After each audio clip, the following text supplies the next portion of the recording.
A'udzubillahi minasyaitonirrajim. Bismillahirrahmanirrahim. Robbi a'udzubika min hamazati sayatin wa a'udzubika robbi ayahdurun. Robbi shrah li sadri wa yassir li amri wahlul 'uqdatam min lisani yafqahu qauli. Assalamualaikum warahmatullahi wabarakatuh. Salam sejahtera untuk kita semua. Rahayu, namaste, Om Swastiastu, Namo Buddhaya, salam kebajikan dan sehat untuk kita semua. Selamat datang di Fastabikul Khairat. Seperti biasa, kajian rutinan kita gitu ya, di setiap Sabtu, yang mudah-mudahan kajian ini menjadi wahana kita sama-sama untuk belajar, meniti ke dalam diri, dan kita terus beristiqomah, kita terus konsisten untuk belajar. Dan pagi hari ini kita kedatangan guru kita, Bapak Wayan Mustika. Tapi sebelum kita mulai, ada beberapa pengumuman dari ketua kelas kita, dari Bunda Isya. Kepada Bunda Isya dipersilahkan. Silakan, Bun. Kasih kamu.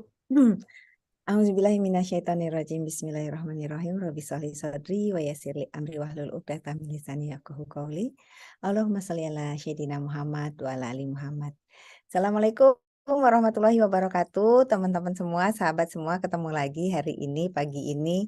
Seperti biasa kita belajar seperti tadi Kang Abu sampaikan, belajar sama-sama di sini, dan terima kasih kepada Pak Wayan atas nama teman-teman semua di sini di kelas ini. Pak Wayan, saya ketua kelasnya, mengucapkan terima kasih untuk Pak Wayan, guru kita yang selalu siap hadir di sini dan memberikan banyak pengalaman untuk kita. Itu aja mungkin Kang Abu yang dari saya, karena belum ada yang baru, jadi sudah tahu di sini kita akan bersedekah bersama-sama. Silahkan kalau mau ada di rumah, yang mau sedekah di rumah mangga, mau melalui Fastabikul Khairat juga silahkan gitu.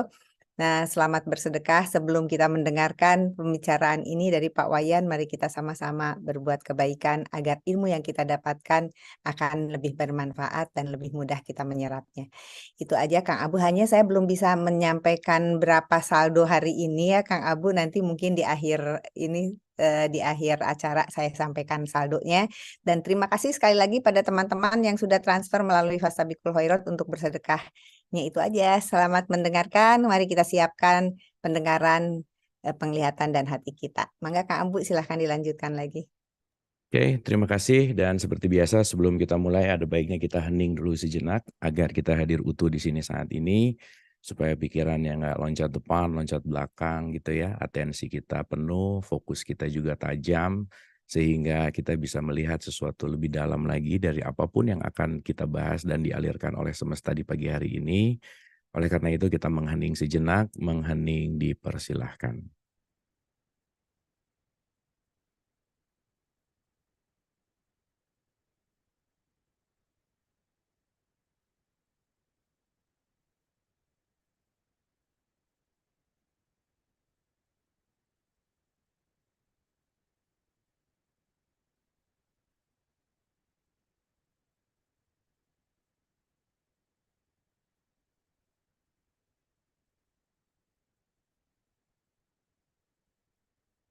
Selesai, terima kasih. Senantiasa kita sudah hadir utuh di sini saat ini dalam vibrasi energi frekuensi yang selaras. Dan pagi hari ini kita sama-sama siap untuk membuka pikiran, membuka hati, mendengarkan aliran semesta yang akan disampaikan oleh guru kita, Bapak Wayan Mustika. Tepuk tangan dulu dong yang kencang buat Pak Wayan. Guru, sehat? Apa kabar? Kangen banget nih, udah serasa berabad-abad nggak ketemu. Sehat ya Pak Wayan ya? Kita cek audio dulu boleh? Di unmute dulu Pak Wayan, maaf. Belum di unmute deh kayaknya Pak Wayan, maaf. Iya, silakan. Maaf. Saya co-host. Iya, oke, sorry Pak Wayan. Iya, tadi saya lupa untuk nge-assign. Sehat Guru, apa kabar? Alhamdulillah sehat Kang Abu. Alhamdulillah sehat ya. Pertama, makasih udah hadir ke kita lagi, dan kita semua rindu sama Pak Wayan, rindu dengan wejangannya, dan hari ini kita akan bicara tentang The Eternal Now. Untuk memulai, Pak Wayan, saya yang saya sudah kirim juga, saya mau membacakan refleksi dulu, boleh sebentar ya Pak Wayan? Silakan Kang Abu. Oke. Teman-teman, Ibu dan Bapak, hari ini kita akan bicara tentang now gitu ya. Jadi entah kenapa ya, biasa ya kalau sama Pak Wayan tuh gimana ya, susah diceritainnya, tapi poinnya adalah kemarin kita mau bahas apa dan lain-lain, tapi akhirnya dapat sesuatu yang akhirnya jadi judul kita di pagi hari ini gitu. Oke, mungkin ini kita agak direnungkan karena tulisan ini baru jadi kemarin siang lah ya, dan Saya rasa ada sesuatu yang penting untuk kita bahas tentang berkaitan dengan ini gitu. Oke, saya tulis di sini juga ya. Siapa tahu, oh nggak bisa ya kepanjangan. Ya nanti saya kirim di grup deh. Oke, jadi mungkin ini penting untuk kita simak gitu. Kita hari ini akan berbicara tentang the eternal now. Mungkin kita semua sering sekali kedatangan tamu yang bernama kebingungan, khawatir. Hal itu terjadi ketika kita tidak benar-benar sadar sedang berada di mana saat ini. Adiksi untuk melekat pada masa lalu selalu menjadi pembanding pada kenyataan saat ini. Sadarkah bahwa kita selalu terkunci pada saat ini? Kita tidak bisa lepas, tidak bisa kabur bahkan menolak masa ini. Adiksi ini banyak membuat kita semua menyia-nyiakan waktu. Ketika ternyata hidup berjalan normal apa adanya. Sehingga menyia-nyiakan waktu menjadi sebuah kebiasaan yang tanpa sadar mengambil alih kesadaran diri. Dan adiksi ini membuat kita berlebihan terhadap sesuatu yang tidak tepat dan bisa jadi membuat kita peduli kepada hal yang salah. Dan banyak menyesali terhadap apa yang kita sangat peduli. Adiksi ini membuat kita salah menaruh atensi dan fokus yang mungkin sudah dilakukan bertahun-tahun tanpa sadar. Sampai datang hari di mana kita semua akan sakit. Orang-orang yang kita sayangi akan meninggal. Di mana saat itu mungkin akan timbul pertanyaan, kemana aja aku selama ini?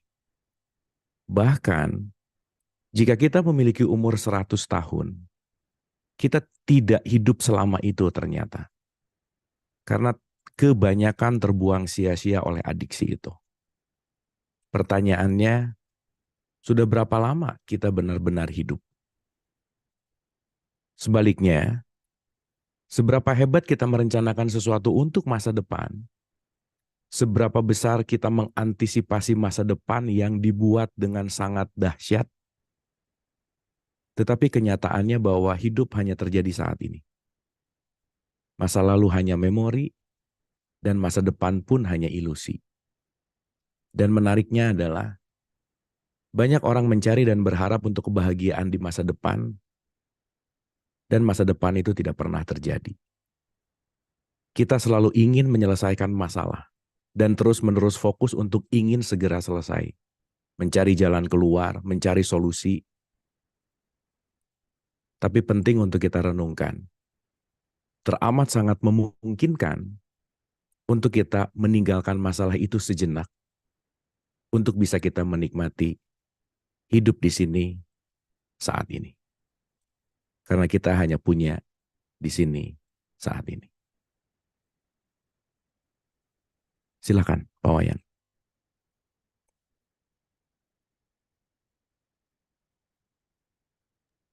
Terima kasih Kang Abu. Assalamualaikum warahmatullahi wabarakatuh.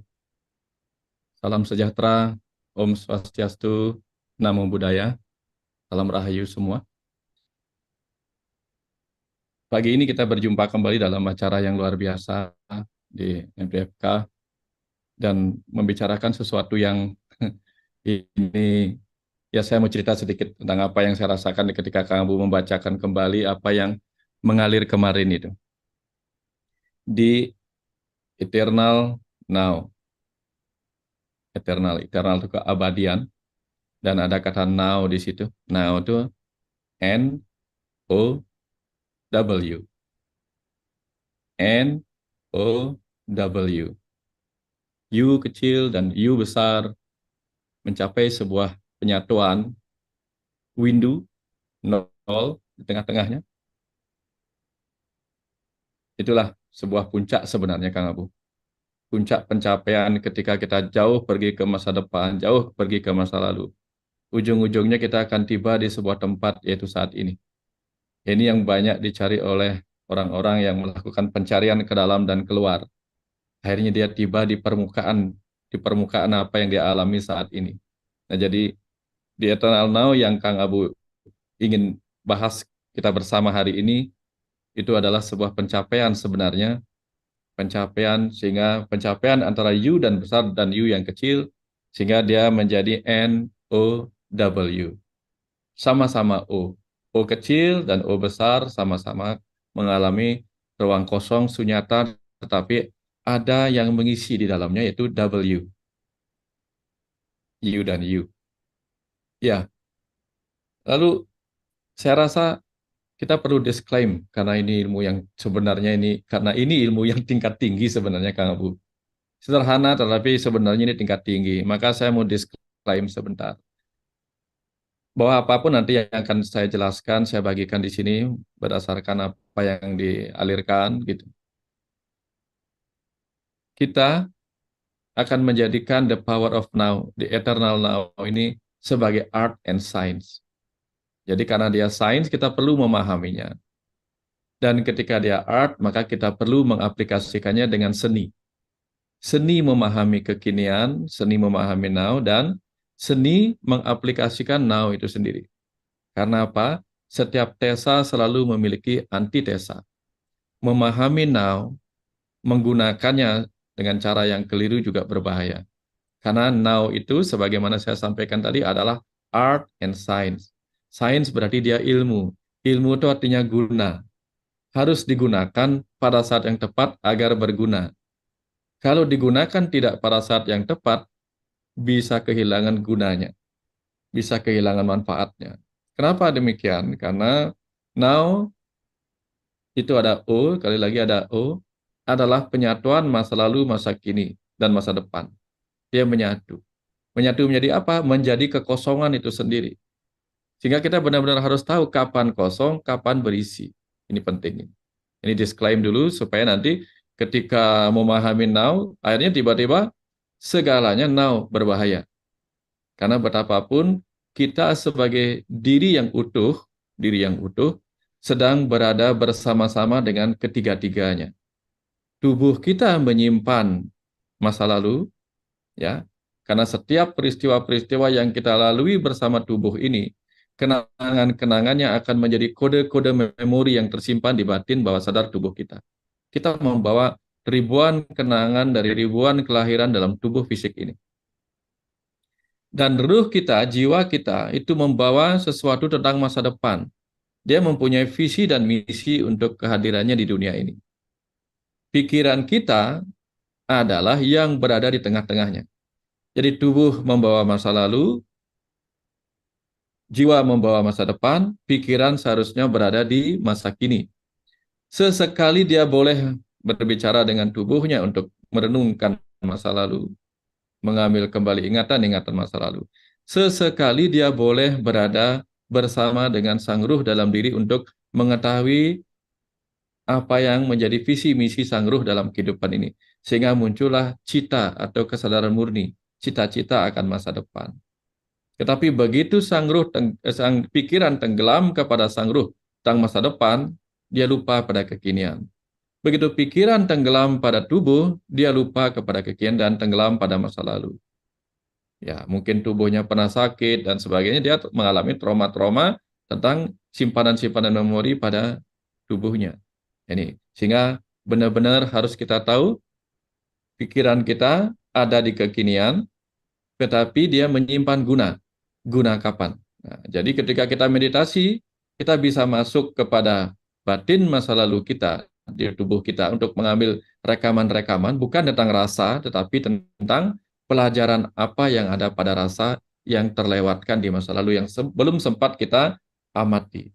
Karena apa? Karena setiap pelajaran yang datang di kekinian, kadang pikiran kita tidak mampu dengan cepat mencernanya, dia lewat begitu saja. Kita butuh masa perenungan untuk mengambil kembali pelajaran-pelajaran itu. Tapi bukan untuk terjebak kepada rasa yang ada bersama pelajaran itu. Gitu. Atau kita bisa menghubungi masa depan kita melalui kecerdasan rohani kita. Untuk setidak-tidaknya memiliki semangat tentang masa depan kita.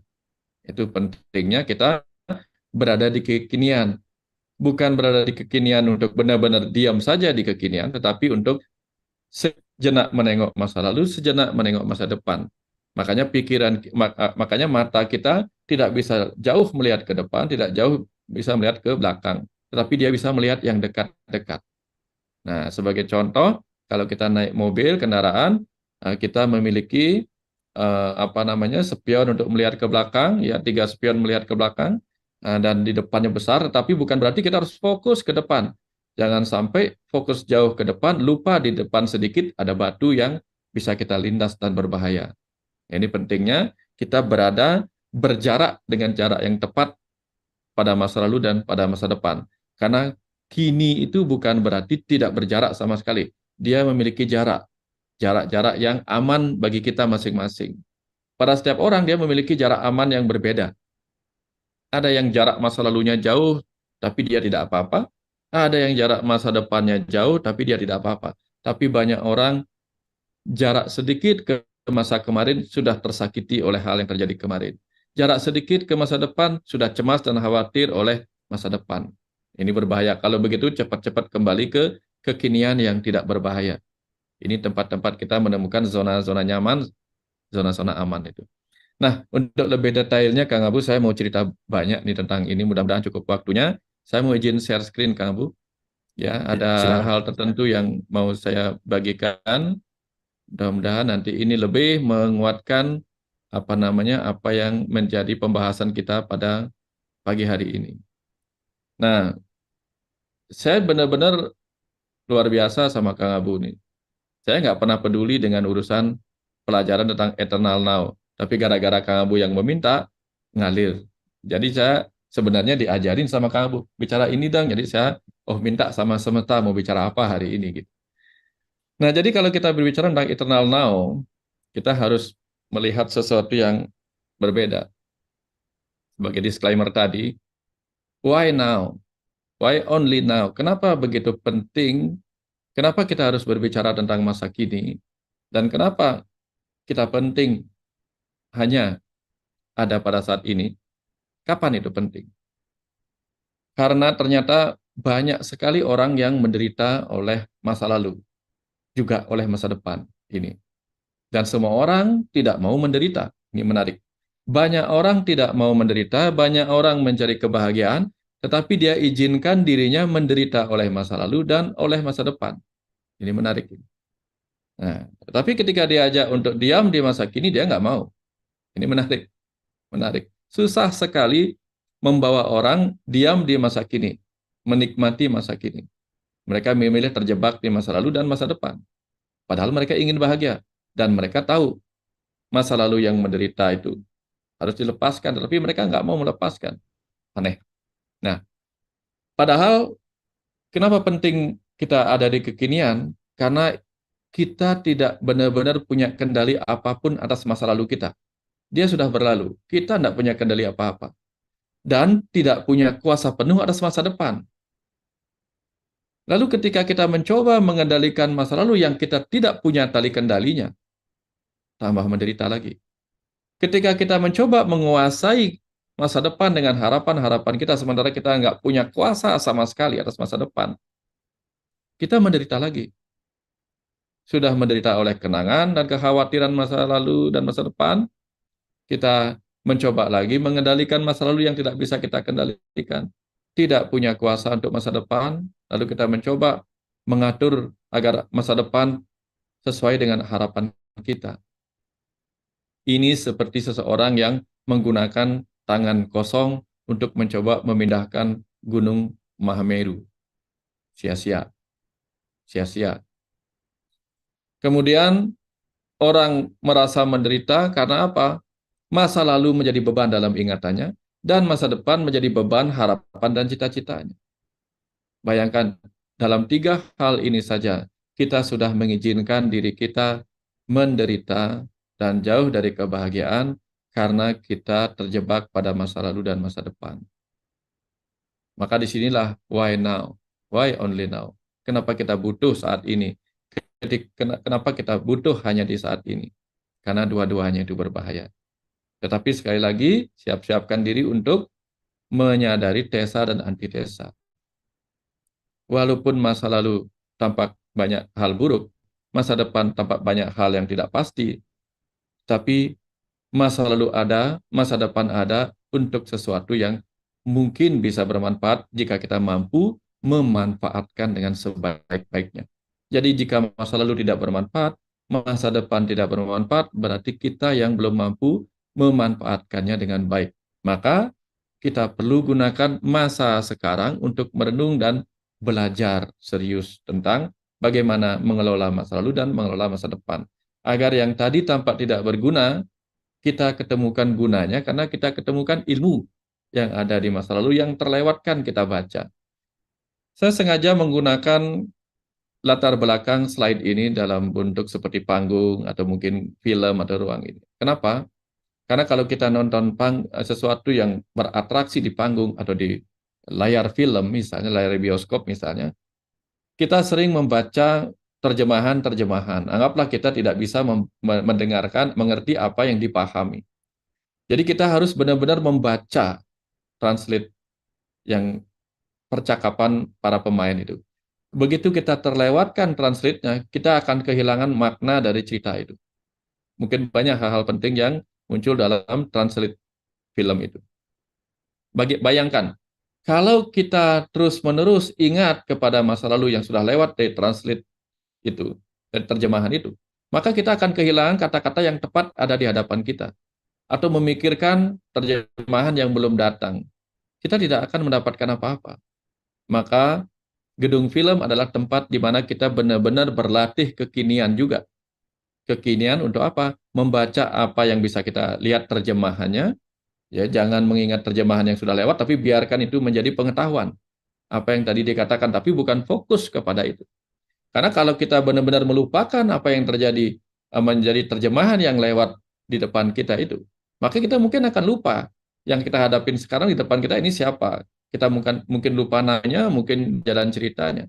Jadi biarkan semua itu berlalu tanpa kita lupa.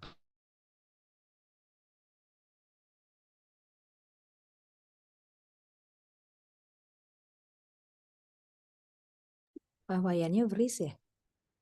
Kan cerita kehidupan terus berdatangan mengalir, terus berdatangan di hadapan kita untuk kita tonton dan kita baca terjemahannya.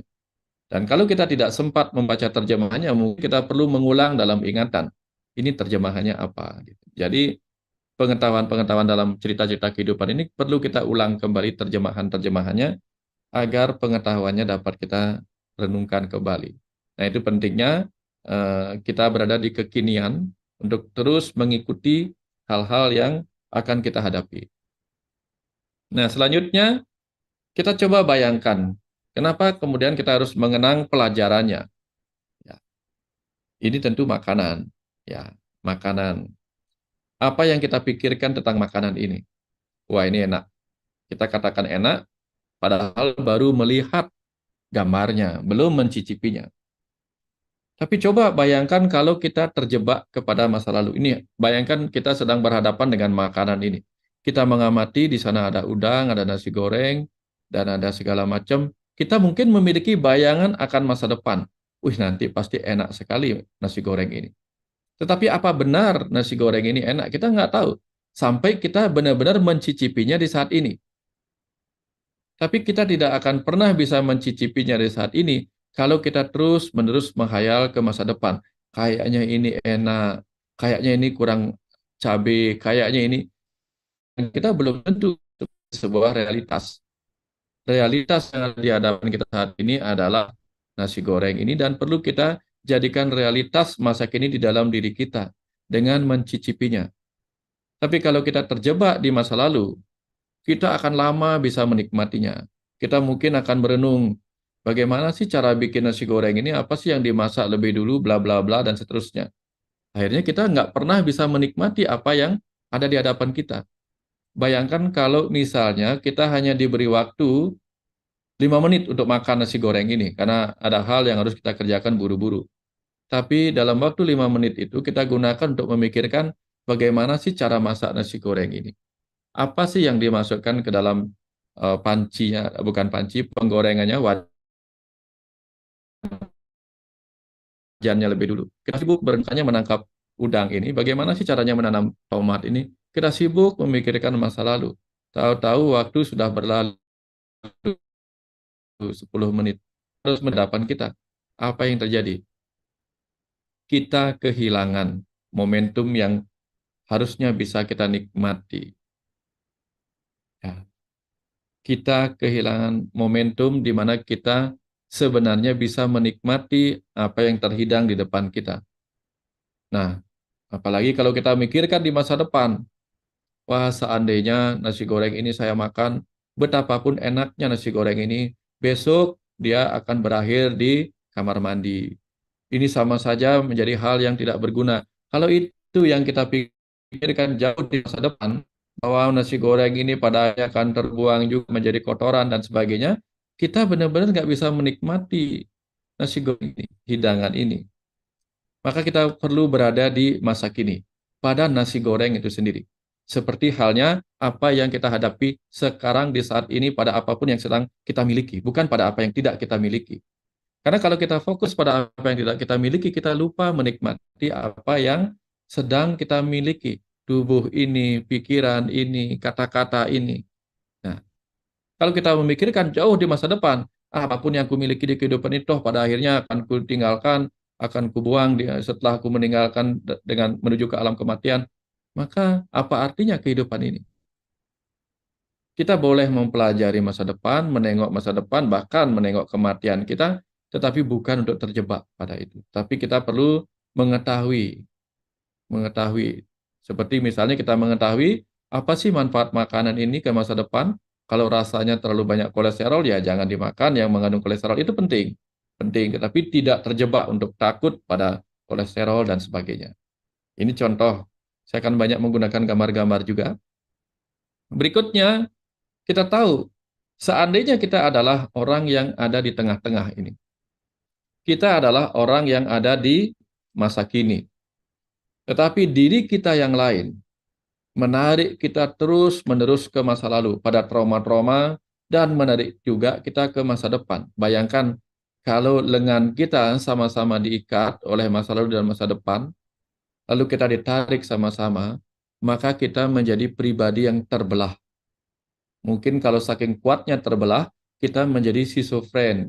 Terbelah ke masa lalu, terbelah ke masa depan. Gilalah kita karena kita tidak mengizinkan diri kita hadir di saat ini.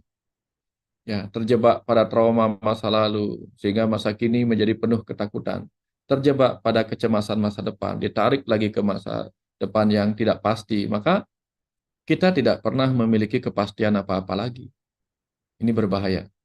Jadi, jangan sampai kita menjadi pribadi yang sakit di masa kini karena mengizinkan bagian-bagian tubuh kita jauh ditarik ke masa depan dan jauh ditarik ke masa lalu juga. Ini berbahaya, sakit loh. Kalau tidak percaya silahkan buktikan, suruh orang-orang narik kita, nanti sakitnya luar biasa. Hal yang sama terjadi pada tubuh kita, pada jiwa kita.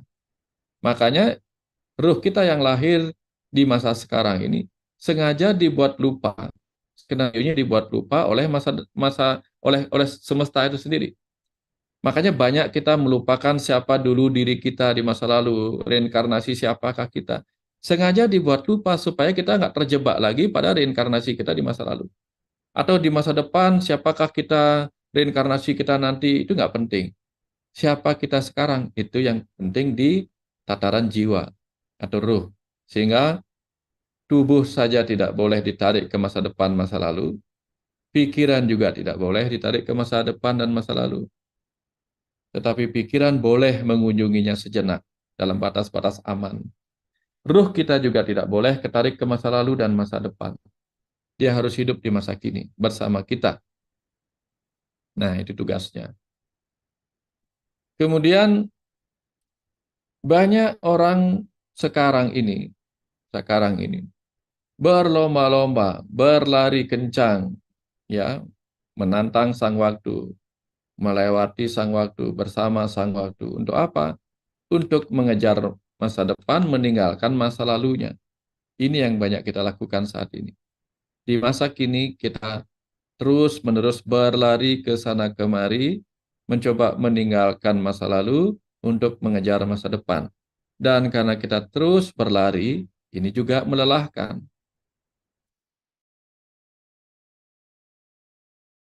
Ya, berlari dari masa lalu demi menuju masa depan, lari dari kemiskinan menuju kekayaan, lari dari ketidakhormatan orang kepada kita menuju tempat di mana kita dihormati. Kita sibuk di masa kini mencari apa yang kita tidak miliki, sampai-sampai lupa menikmati waktu yang sedang kita miliki saat ini. Kita seperti ini. Nah, kenapa demikian? Kenapa kita mengejar masa depan, mencoba meninggalkan masa lalu yang mungkin buruk? Ya? Bahkan ketika orang sudah mendapatkan hal baik di masa lalu, dia kejar lagi masa depan yang lebih baik, terus-menerus begitu. Ya, akhirnya apa? Kita lupa menikmati hal yang sudah baik. Kenapa demikian? Karena kita berlomba-lomba untuk mencapai puncak. Puncak harta, puncak tahta, puncak cinta, dan seterusnya. Kenapa kita berlomba-lomba mencapai puncak, mencapai target? Karena kita diajarkan bahwa di puncak pencapaian itu ada hadiah. Itu, kita ditawarkan. Berbuatlah baik sebaik-baiknya, karena nanti aku siapkan pahala sorga. Jadi kita berlomba-lomba berbuat kebaikan demi sorga. Bukan demi kesadaran kita sendiri sebagai makhluk yang baik. Makhluk yang penuh cinta kasih harus melakukan cinta kasih. Bukan karena pahala apa-apa. Bukan. Karena itu memang tugasnya. Tugas kita sebagai makhluk yang dipenuhi cinta kasih, karena di dalamnya ada percikan Tuhan yang penuh cinta kasih. Maka kita melakukan perbuatan baik, cinta kasih, bukan karena diiming-iming hadiah. Dan ketika kita sibuk berbuat baik, melakukan sesuatu demi sebuah hadiah, maka kita akan terjebak kepada masa depan. Nanti saya ingin mendapat hadiahnya nanti berupa surga. Padahal hadiah itu sendiri ada di masa kini sebagai present. Ya. Tepat ketika kita melakukan kebaikan dan kita bahagia, itulah surga. Bukan nanti. Sehingga ketika kita melakukan sebuah kebaikan dan merasa bahagia melihat senyuman orang, itulah surga, kebahagiaan sejati yang kita rasakan. Bukan nanti setelah kita mati dan mendapatkan surga, bukan itu. Jadi tepat di saat kinilah present itu hadiah sebagai hadiah. Jadi kita nggak usah berlomba-lomba apa. Lakukan apa yang kita bisa saat ini. Kebaikan apa yang kita bisa lakukan. Dengan hanya bernapas pun kita sudah melakukan kebaikan. Karena dengan bernapas kita mungkin tampak mengeluarkan hal yang buruk dari dalam diri kita, berupa karbon dioksida. Tetapi itu menjadi nafas bagi tumbuh-tumbuhan untuk menghasilkan dirinya sendiri melalui karbon-karbon yang kita hembuskan kepadanya, dan dia akan memberi hadiah juga berupa oksigen. Nah, ini contoh bagaimana hidup ini adalah hidup yang berputar antara present, hadiah-hadiah. Ya, kita hanya saling memberi hadiah pada yang lainnya. Nah, berikutnya hadiah-hadiah itu seperti ini. Ya, banyak kita menginginkan hadiah-hadiah di masa depan. Banyak kita inginkan hadiah-hadiah untuk kita nikmati di masa kini. Dan lagi-lagi kita harus tahu bahwa hadiah tidak hanya ada di saat ini. Ya, walaupun tadi saya cerita bahwa hadiah itu artinya present, dan present time adalah now, tapi jangan lupa, di masa kini ada hadiah yang kita sebut sebagai simple present time. Dalam bahasa Inggris mungkin ada kalimat yang disebut simple present tense. Dan sekarang kita coba melihat hadiah sebagai simple present time. Saat ini adalah hadiah sederhana berupa waktu. Hadiah sederhana berupa waktu yang perlu kita nikmati. Sederhana sekali. Ya, kita bisa bernapas, masih bisa hidup, masih bisa melihat, masih bisa bicara. Itu adalah hadiah-hadiah sederhana yang kita anggap tidak ada apa-apanya. Sampai kita kehilangan seperti yang ditulis oleh Kang Abu dalam perenungan. Ketika kita mulai kehilangan waktu, baru kita merenung betapa terlewatinya dengan sia-sia waktu yang sudah menjadi hadiah sederhana dalam kehidupan kita. Karena selalu memang kita diajarkan hal-hal itu menjadi berguna begitu kita kehilangan. Pada saat kita memilikinya, kita nggak menyadari itu berguna. Karena kita nggak menggunakannya. Nah, apakah hanya di masa kini ada hadiah? Ya, present time. Enggak. Tidak. Karena di masa lalu pun ada past present time. Masa lalu itu past, ada hadiah. Dan di masa depan pun ada future, present time. Kalau bahasa kalimat-kalimat sentence-nya, past present tense, future present tense. Tapi kita jadikan dia past present time. Di masa lalu juga ada hadiah, di masa depan juga ada hadiah. Ini mulai kita bergeser untuk melihat cara berpikir yang berbeda tentang now itu. Supaya nanti masa lalu tidak lagi menjadi beban, masa depan juga tidak lagi menjadi beban. Karena ternyata semuanya itu mengandung hadiah. Untuk apa?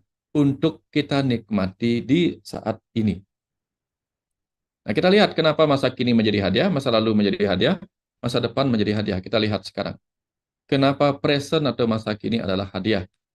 Pertama, karena kita sudah berhasil melewati masa lalu kita. Apapun suka dukanya. Sama seperti ketika kita akhirnya lulus dari sekolah dasar, SMP, SMA, betapapun baik buruknya nilai-nilai yang pernah kita dapatkan. Betapapun merah atau birunya hasil ulangan kita. Yang setidak-tidaknya kita sudah melewati masa-masa sekolah itu dengan segala suka dukanya. Menjadi masa lalu. Nah, itulah bahagianya kita di masa kini. Karena sudah berhasil melewati masa lalu. Dan juga kita bahagia di masa kini karena apa? Karena kita sudah berhasil mengabaikan masa depan. Apapun baik buruknya. Jadi kita tidak terjebak lagi oleh kecemasan, kekhawatiran akan buruknya masa depan. Atau ya terjebak kepada euforia akan baiknya masa depan yang belum pasti. Ya, mereka yang berhasil bahagia di masa kini, itu penyebabnya adalah karena mereka berhasil menyadari dirinya sudah lewat dengan segala suka duka masa lalu dan bisa mengabaikan apapun yang terjadi di masa depan, baik buruknya. Nah, itu indahnya bisa bahagia di kekinian. Lalu bagaimana mungkin masa lalu juga adalah hadiah? Padahal masa lalu tadi katanya beban, tergantung cara kita memandang.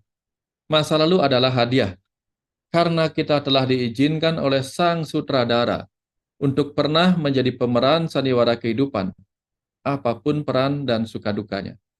Bayangkan kalau kita adalah artis-artis pemula, ya, atau orang yang ikut casting. Kalau diizinkan memainkan peran, sekecil apapun peran itu, tentu kita akan sangat bangga. Misalnya, oh, saya dulu pernah ikut main film ini walaupun hanya jadi figuran atau menjadi pemain latar lainnya. Kita senang sekali karena pernah. Jadi pernah itu, apapun peran suka dukanya, wah padahal kita dulu jadi pemain stuntman yang jatuh bangun, dipukulin, tidak pernah dikenali. Tetapi kita setidak-tidaknya bangga pernah main di dalam sandiwara kehidupan yang sudah berlalu itu. Karena kalau tidak diizinkan, kita tidak akan lahir untuk ikut menjadi peran di dalam sandiwara kehidupan. Itulah indahnya hadiah masa lalu kita. Dan karena kita pernah berhasil juga menjadi bagian atau memiliki bagian dari cerita kehidupan untuk kita kenang saat ini, apapun baik buruknya, dan kita bisa memetik pelajaran. Ya. Coba bayangkan, kalau kita renungkan masa-masa penjajahan di masa lalu, pelajaran apa yang kita bisa petik dalam rasa itu? Nggak ada. Karena kita nggak ada di kehidupan itu, nggak ingat kehidupan itu. Tapi kalau seandainya apa yang menjadi perjuangan kita 3 tahun terakhir, 4 tahun terakhir untuk mencapai sukses dalam organisasi kita misalnya, kita pasti bangga karena ikut menjadi bagian dari cerita itu. Ada pelajaran-pelajaran yang bisa kita kenang. Nah, artinya itulah hadiah-hadiah kita. Mendapat kesempatan menjadi pemain, menjadi bagian dari cerita kehidupan, di mana Tuhan bermain sebagai ruh-ruh dalam diri setiap orang itu. Itulah bahagianya kita. Itulah hadiah kita di masa lalu. Yang harus kita. Lalu, bagaimana mungkin masa depan adalah juga hadiah walaupun itu belum pasti. Dia menjadi hadiah karena kita masih memiliki harapan untuk berkembang, bertumbuh di sekolah kehidupan ini apapun suka dukanya. Jadi kalau masih ada masa depan buat kita, setidak-tidaknya kita masih memiliki sesuatu untuk kita bangun, harapan untuk bisa berkembang lagi. Jadi artinya apa? Ada kesempatan lain yang diberikan dalam kehidupan ini. kita masih punya harapan untuk memperbaiki apa yang bisa kita perbaiki. Kita juga bisa memiliki harapan untuk menggali potensi terpendam yang belum kita pernah ekspresikan, entah baik ataupun buruk hasilnya kalau kita ekspresikan potensi kita itu. Tapi bayangkan kalau kita tidak diberikan masa depan, ya masa depan kita tidak diizinkan dan kita terbelenggu di masa kini dalam sebuah penjara juga berbahaya. Ya. Jadi jangan sampai kita terpenjara oleh masa lalu, terpenjara oleh masa depan, atau terpenjara oleh masa kini. Terpenjara oleh masa kini artinya merasa tidak ada masa depan. Merasa tidak ada kesempatan kedua, ketiga, dan seterusnya. Merasa tidak ada hari esok. Itu berbahaya juga. Maka kalau kita sedang berada dalam kondisi yang buruk di saat ini, kita disuruh menikmati kondisi buruk, tentu kita tidak akan sanggup. Itu berat. Menikmati hal yang bisa disyukuri saja kita berat. Apalagi menikmati hal yang penuh penderitaan di masa kini berat.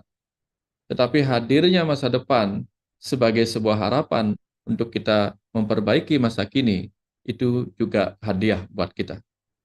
Nah, ini pentingnya kita tidak terpenjara di setiap masa. Kenapa kita tidak perlu terpenjara di setiap masa? Karena sesungguhnya tidak ada masa kini. Nah, lagi-lagi lebih dalam lagi nih. Karena apa? Masa kini adalah now. Di dalam now ada nol itu kosong. Tidak benar-benar ada masa kini. Karena apa yang kita sebut sekarang, seketika selesai kita katakan itu sudah berlalu. Kita tidak benar-benar bisa mempause masa sekarang, itu tidak bisa. Dalam detailnya, mungkin kita bisa mengatakan, oh sekarang adalah tahun 2023.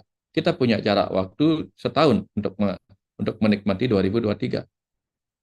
Tetapi setahun itu dibagi-bagi menjadi bulan. Kita tidak bisa menikmati bulan Oktober setiap hari, setiap tahun, enggak. Setiap tahun, bukan setiap bulan. Karena bulan Oktober hanya hadir di bulan Oktober. Segera sesudah itu dia hilang. Kita nggak bisa ngulang lagi bulan Oktober. Dan di bulan Oktober ada minggu. Minggu ini pun hanya berlaku seminggu. Nggak bisa kita pause sampai berminggu-minggu yang sama. Minggu dibagi lagi Senin, Selasa, Rabu. Dan itu kita tidak bisa push juga supaya setiap hari menjadi hari Senin. Setiap Senin ada 24 jam, kita tidak bisa pause setiap jam menjadi tetap. Artinya sampai ke 3 detik, sampai ke tingkat milidetik, dan seterusnya. Tidak ada hal yang benar-benar bisa kita pause menjadi sekarang. Sehingga akhirnya apa? Seluruhnya ini adalah sekarang sebenarnya. Nah ini lebih dalam lagi nih. Ketika seluruhnya adalah sekarang, itulah di eternal now. Seluruhnya adalah sekarang. Ya. Masa lalu bisa kita panggil untuk menjadi sekarang kalau kita mengingatnya. Masa depan kita bisa panggil menjadi sekarang kalau kita membayangkannya. Suka-suka kita. Sehingga kitalah yang memilih apa yang kita mau nikmati di masa sekarang. Saya memberikan dualitas, karena segala hal dualitas. Nanti akan ketemu yang kenal now. Nah, kenapa pas tidak terasa sebuah hadiah? Nah, ini lagi. Ini yang saya bilang dualitas. Barusan saya mengatakan bahwa di masa kini, masa depan, dan masa lalu itu ada present, ada hadiah. Sekarang tiba-tiba saya mengatakan bahwa past, present, and future itu bisa terasa bukan sebuah hadiah. Karena ada yang mengatakan bahwa eternal now. Now itu boleh dikatakan sebagai harmoni, boleh dikatakan bahkan sebagai God. Maka sebagaimana God, sebagaimana Tuhan, itu bisa menjadi dualitas juga. Tuhan bisa menjadi hantu kalau orang dihantui oleh Tuhannya. Hantu bisa menjadi Tuhan kalau dia menuhankan hantu. Nah, past, present, and future, masa kini, masa lalu, dan masa depan juga bisa tidak menjadi sebuah hadiah. Kalau apa? Karena kita memilih terjebak pada penyesalan masa lalu yang buruk, sehingga muncullah rasa traumatik, rasa berdosa, kegagalan, dan sebagainya, sehingga kita tidak melihatnya sebagai hadiah. Apalagi kalau di masa kini, kita memikirkan apa yang tidak kita miliki, sehingga kita lupa menikmati hadiah yang kita miliki. Yang hal lain menyebabkan itu tidak menjadi hadiah karena apa? Kita lupa untuk menikmati rasa syukur pada apa yang ada di saatnya, di presentnya. Kalau di past-nya kita memilih terjebak pada penyesalan masa lalu.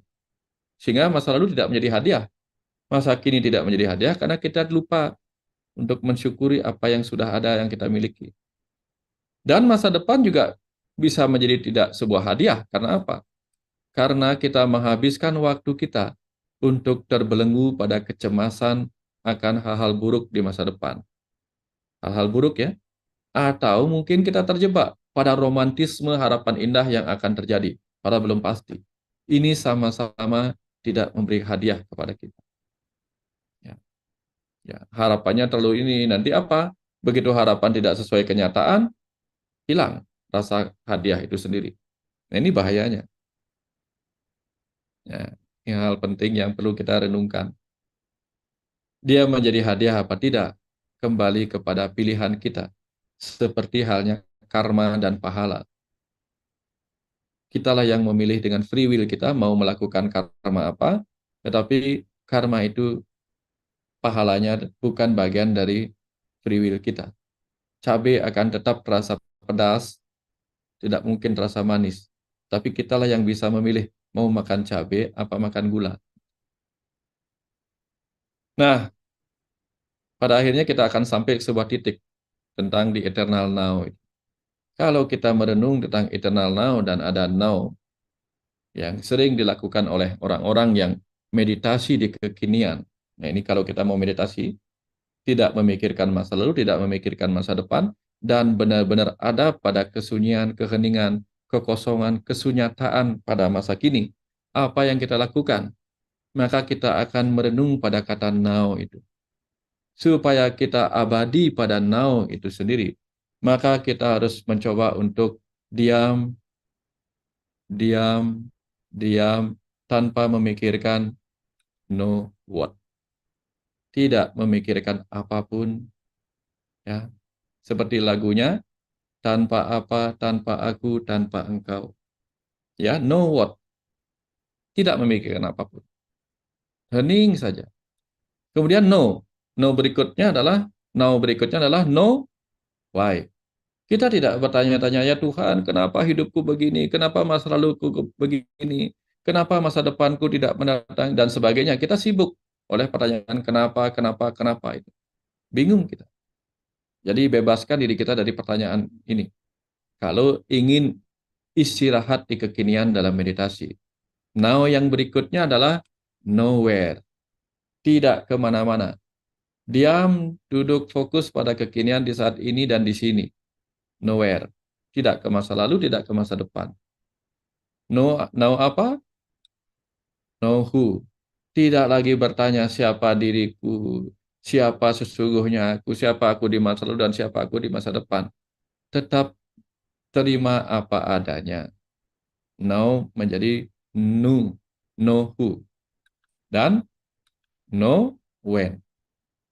Kapan aku akan begini, kapan aku akan begitu. Nggak usah. Ya. Diam saja di kekinian. Nggak bertanya kapan-kapan lagi.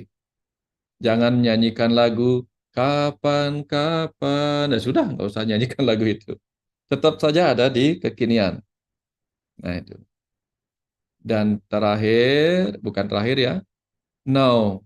Now yang lain adalah know how. Jangan tanya lagi bagaimana aku bisa bahagia, bagaimana aku bisa menikmati kekinian. Nggak usah. Karena kalau kita memikirkan lagi know how-nya, kita akan bingung bagaimana lagi. Udah nikmati aja. Napas dan seterusnya. Ini meditasi di kekinian. Ya.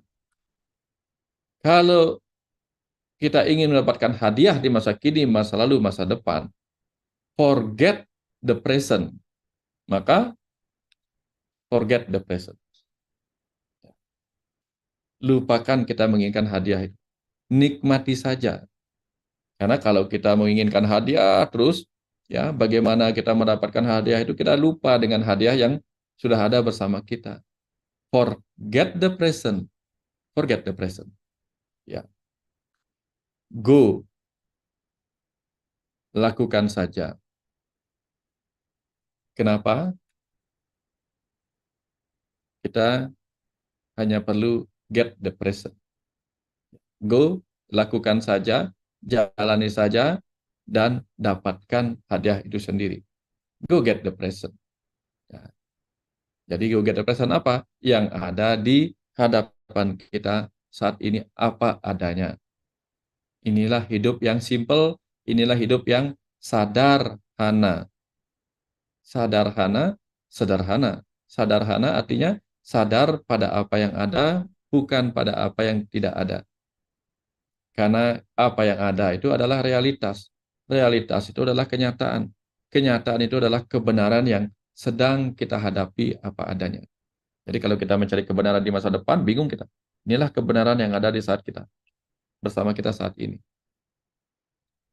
Nah, itu Kang Abu, Bapak Ibu, teman-teman semua yang bisa saya sharing pagi ini, mudah-mudahan ada manfaatnya dan ada insight-insight yang membuat kita bisa merenung lebih mendalam tentang hakikat dari The Eternal Now dari berbagai sudutnya yang bisa kita inikan. Kira-kira seperti itu, Kang Abu. Terima kasih banyak kurang lebihnya. Oke, makasih Pak Wayan. Ini profound banget ya. Ini banget gitu bahwa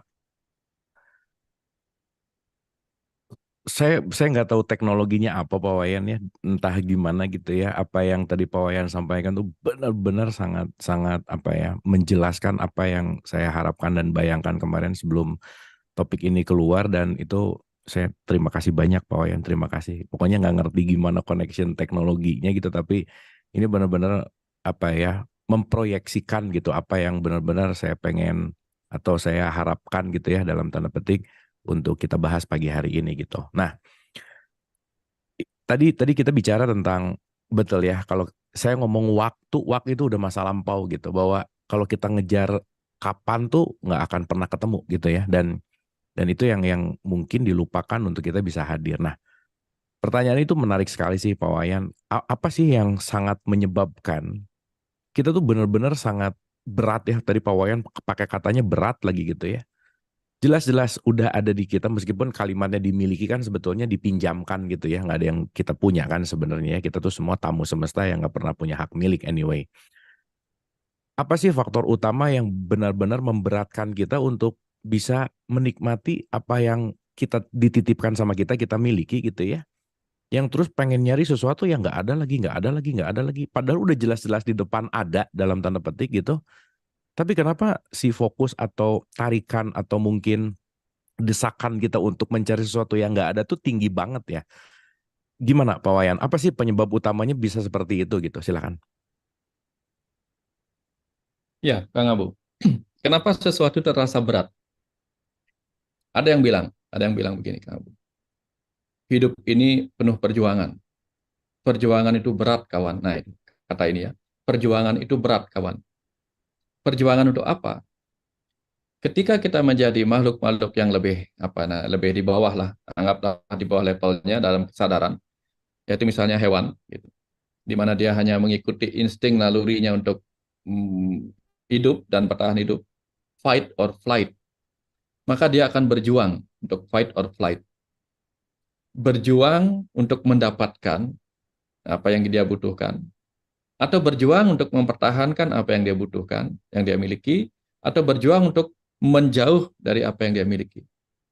Nah, karena berkenaan dengan kata berjuang, fight or flight, maka perjuangan yang berat itulah menyebabkan hidup ini terasa berat. Untuk apa? Untuk mempertahankan apa yang kita miliki.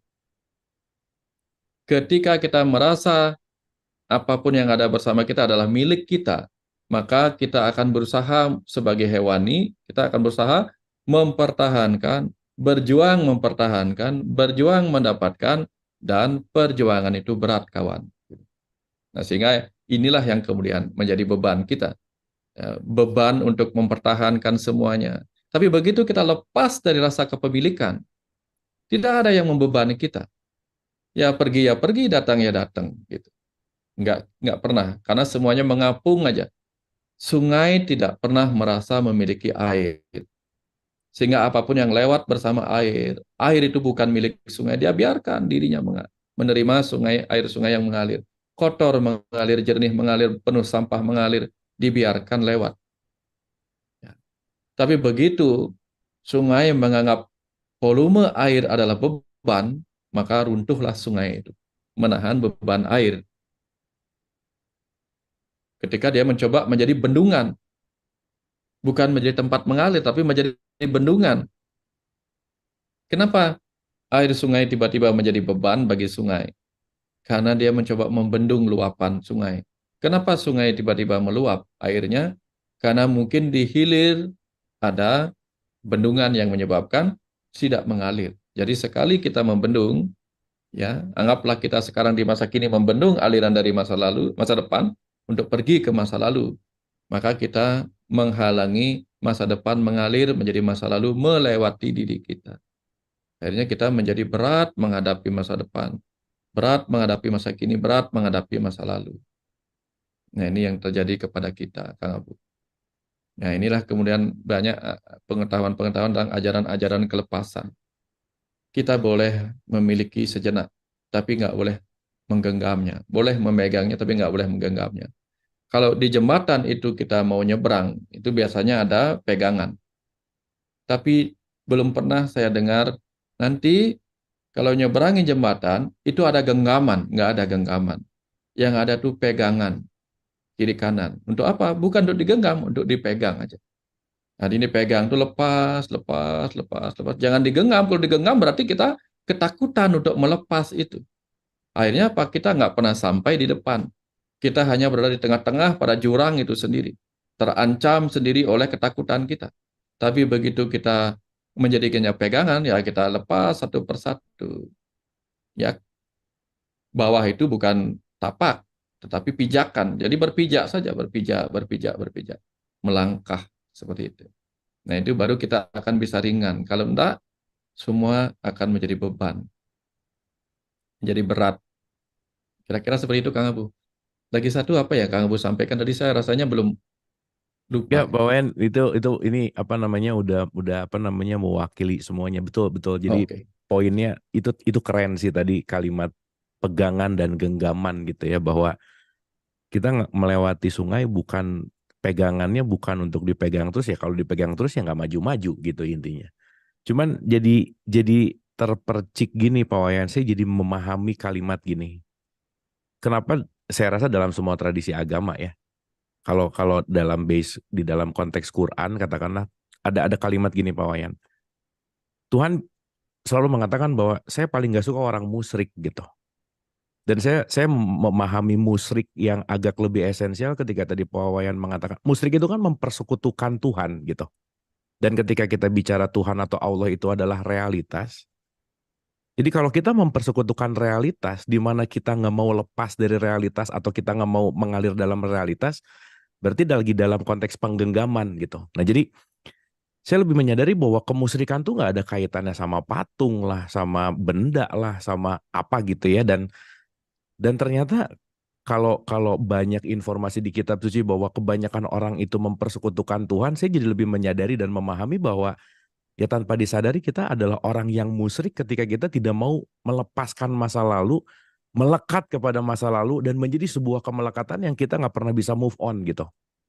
Dan itu profound banget gitu Pak Wayan, maksudnya dahsyat gitu ya, kata-kata kemelekatan, kata musyrik tuh nggak jadi menakutkan yang kayak gimana banget gitu ya, tetapi poin utamanya adalah lebih kepada bagaimana kita belajar untuk pegang aja gitu, jangan digenggam gitu. Gimana Pak Wayan, ada apa nih dari statement ini, silakan. Persis Kang Abu, persis. Kembali ke cerita, kita memasuki sebuah jurang.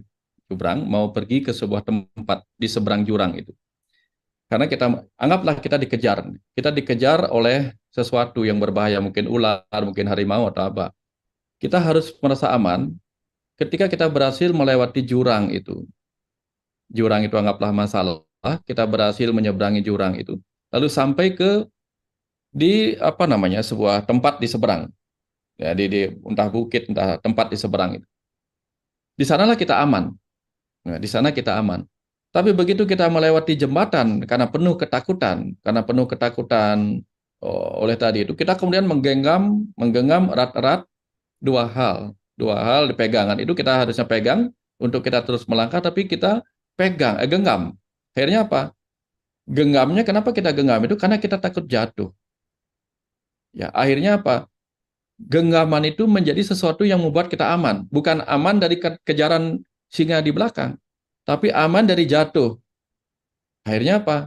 Kita aman dari jatuh, tidak aman dari kejaran singa di belakang. Padahal kalau kita terus menjadikan itu pegangan bukan genggaman, kita akan aman dari jurang, masalah, kita juga aman dari kejaran singa di belakang.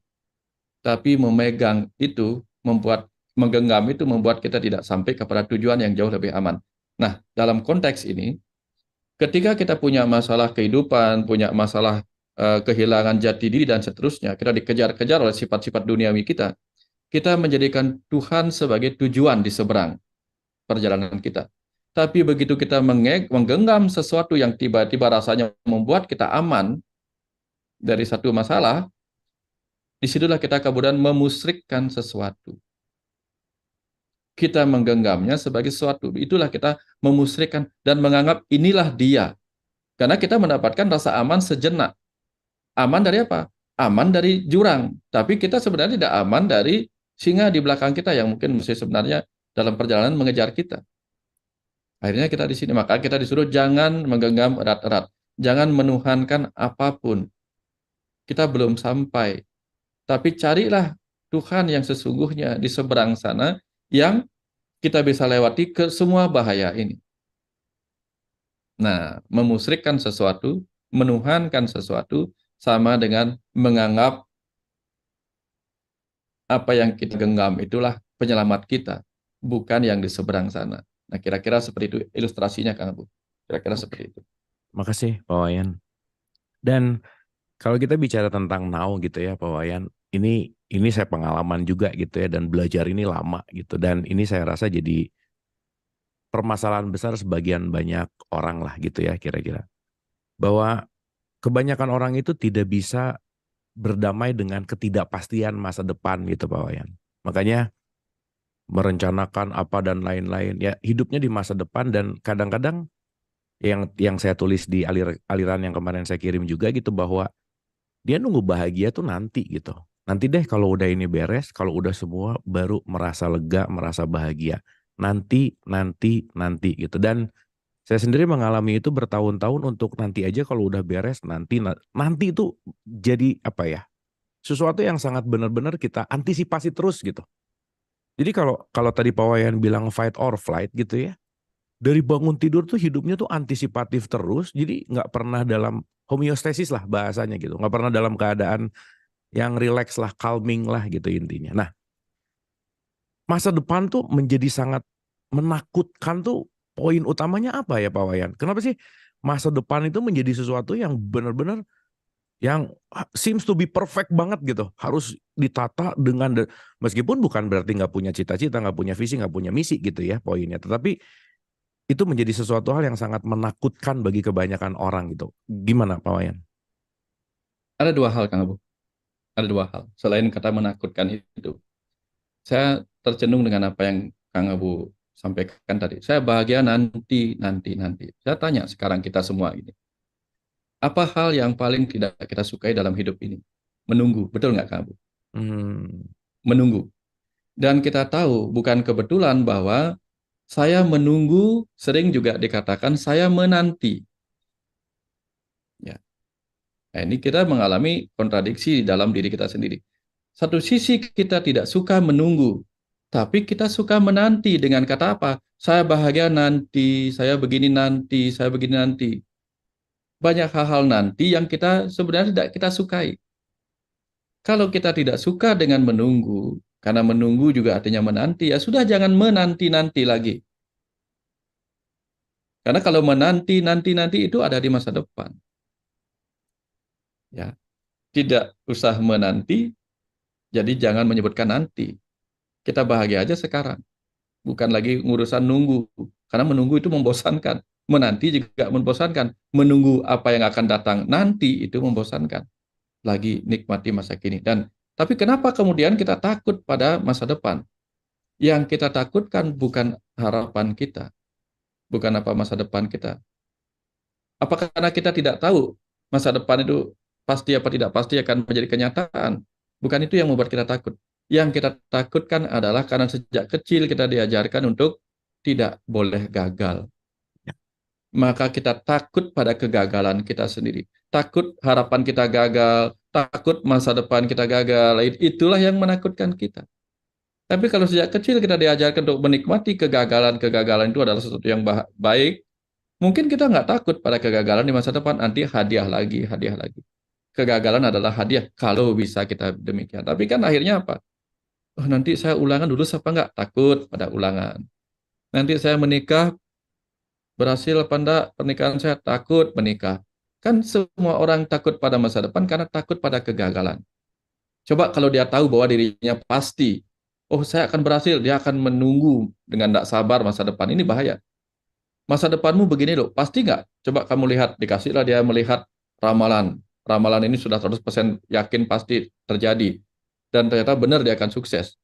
Apakah dia kehilangan kebahagiaan? Hilang juga kebahagiaannya. Walaupun masa depannya sudah pasti sukses, apa yang membuat dia tidak bahagia? Tidak bahagia menunggu. Kok lama ya masa depan ini datang, nggak bahagia lagi. Makanya kehidupan ini kacau. Tidak diizinkan mengetahui kepastian masa depan, takut pada kegagalan. Diizinkan mengetahui masa depan, tidak bahagia dalam proses menunggu. Ini kan kacau kita sebenarnya kan. Nah, artinya apa? Ujung-ujungnya itulah. Kita disuruh udahlah abaikan masa depan, entah baik, entah apa, terserah. Makanya do the best and let nature do the rest. Kita boleh berharap apapun yang terbaik di masa depan, boleh. Tapi setelah itu kita serahkan sepenuhnya kepada semesta ini. Kita pasrahkan, apapun yang nanti datang, kita ikhlaskan. Lagi-lagi ujungnya adalah nol. Now itu nol. Nol apa? Tulus, sabar, pasrah, terakhir ikhlas menerima. Nah, kalau kita belum belajar ikhlas, maka kita takut tidak bisa menerima kegagalan. Akhirnya ketakutan lagi menyebabkan kita tidak bahagia memikirkan masa depan. Cemas akan masa depan, kan karena itu. Jangan. Kita cemas itu kan cemas karena memikirkan diri kita akan berhadapan dengan hal-hal yang belum pasti, yaitu kegagalan. Padahal kita nggak tahu apa kita akan gagal, apa kita sukses. Akhirnya kita bingung di sini. Nah, kita perlu belajar menerima dualitas di masa depan. Entah gagal, entah sukses, entah suka, entah duka. Tugas kita bukan terjebak kepada hasil. Tugas kita adalah bekerja di kekinian. Go get the present. Nanti apapun yang datang, itu present. Ketika kita memelihara sapi, yang mana yang menjadi berkah? Apakah dagingnya dari hasil dia makan rumput? Apa kotoran dari hasil dia makan rumput? Kalau kita melihat dua-duanya bermanfaat, maka dua-duanya membuat kita senang. Dia mengeluarkan kotoran, kita sebut pupuk. Dia mendapatkan daging, kita sebut berkah. Tak satu pun kemudian akan membuat kita, oh jangan-jangan nanti kalau saya kasih makanan ini, nanti dia buang kotoran. Enggak, karena kita bisa memanfaatkan kotorannya. Nah, itu cara kita menikmati segala dualitas. Kira-kira seperti itu, Kang Abu. Ya. Oke, Pak Wayan. Berarti kalau ada yang ngejelekin kita, merendahkan kita, itu dia lagi melempar kotoran dan pupuk supaya kita jadi tumbuh sih sebenarnya ya. Betul. Poinnya ada di situ Betul. gitu. Tapi Pak Wayan ini gimana ya? Kata gagal tuh menjadi sebuah gini. Kalau kita bicara kehidupan yang dinamis gitu ya, tadi Pak Wayan bicara tentang panggung gitu ya, tentang stage gitu. Kita bicara tentang satu film lah gitu misalnya. Kan yang menarik adalah gini Pak Wayan. Film itu bisa kita lihat dan tahu dan nilai baik atau buruk kalau kita benar-benar menikmati dan nonton semua scene dari satu sampai terakhir gitu. Baru kita ngomong bahwa this is good movie gitu atau enggak dan seterusnya lah. Dan itu juga relatif gitu.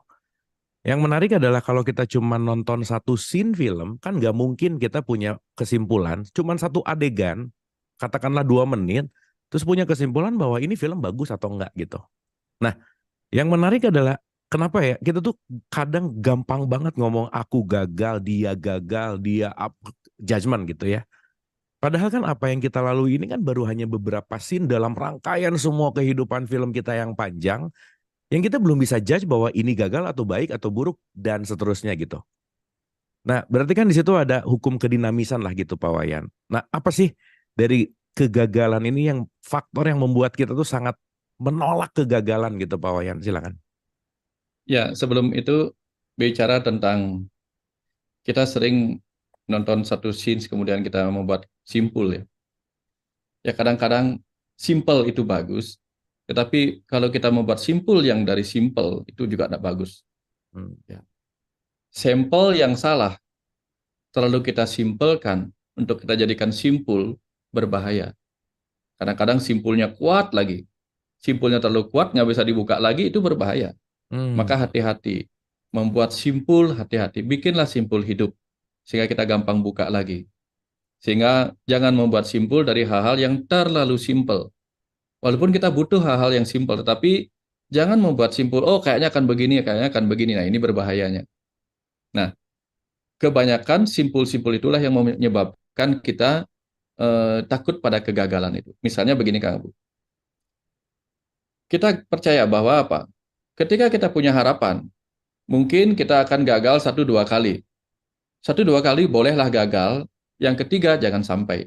Apalagi kita diajarkan, keledai tidak boleh jatuh ke lubang yang sama 2 kali. Nah, nanti sudah 2 kali aja. Kita diberi batasan 2 kali. Jadi begitu 3 kali, wah benar-benar.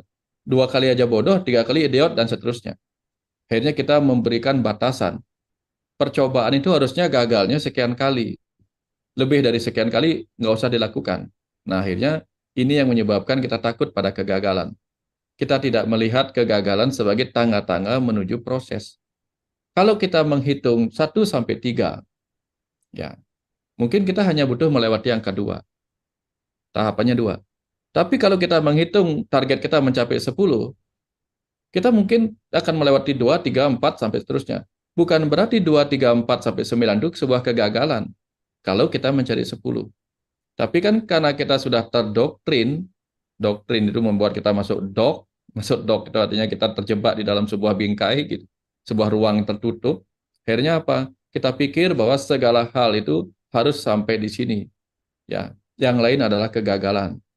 Padahal kita tidak pernah diajarkan dari kecil bahwa setiap kegagalan itu sesungguhnya adalah tahap-tahap menuju proses pencapaian kita. Akhirnya apa? Kita selalu menolak kegagalan. Begitu kita menolak kegagalan, maka kita akan takut. Kenapa? Menolak kegagalan menyebabkan kita menderita. Akhirnya kita takut kita mendapatkan kegagalan yang akan kita tolak dan menyebabkan penderitaan. Ujung-ujungnya kita takut pada penderitaan itu sendiri. Tapi kalau kita bisa menerima kegagalan, penerimaan tidak akan membuat kita menderita, maka kita tidak akan takut pada kegagalan. Nah, misalnya begini. Kita mau beli mobil, atau kita mau pacaran lah, kita cari pacar misalnya. Kita cari pacar si A, tapi karena susahnya mendekati si A, kita kemudian mencoba mendekati si B lebih dulu. Nah, begitu kita mendekati si B lebih dulu, akhirnya kita bisa mendekat kepada si A. Nah, itu misalnya begitu. Jadi, si B itu hanya batu loncatan.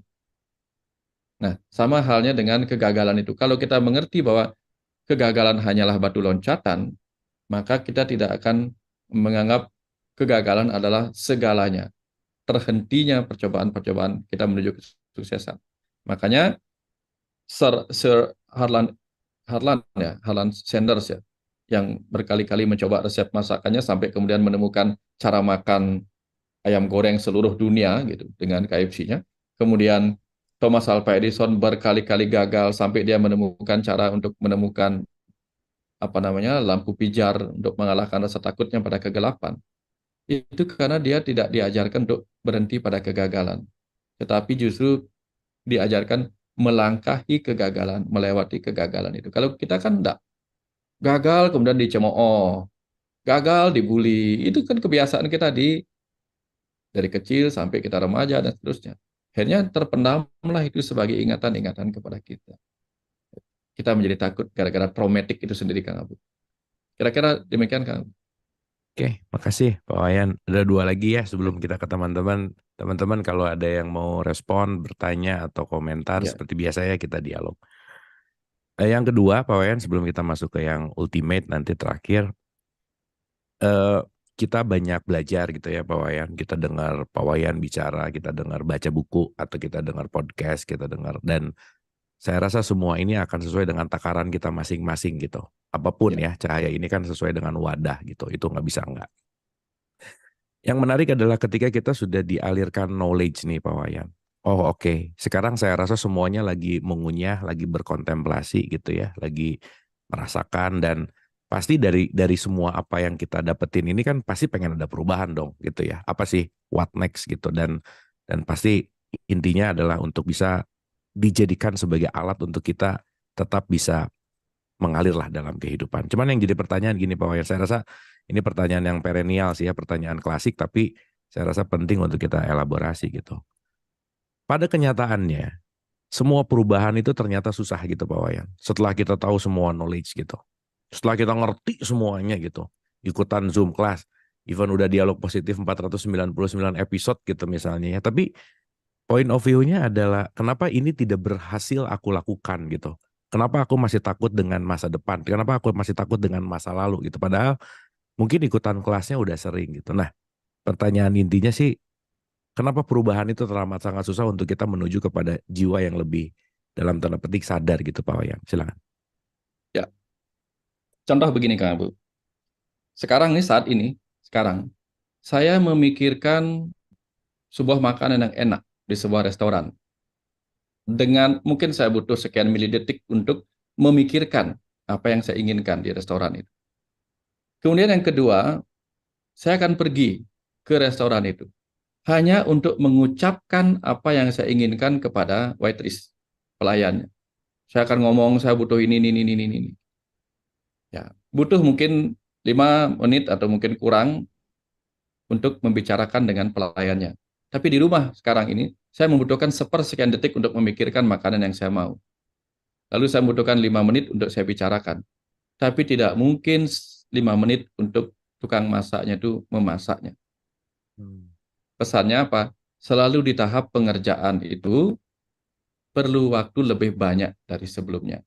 Dari hanya sekedar memikirkan, dari hanya sekedar mengucapkan, tetapi tindakannya selalu banyak. Karena apa? Pelajaran dengan pikiran lebih singkat. Pelajaran dengan kata-kata agak panjang sedikit, tapi juga lebih singkat. Tetapi begitu mengerjakan, pelajarannya lebih panjang. Sehingga muncul sebuah kata-kata bijak dari ketika saya kuliah di kedokteran dulu. One must learn by doing.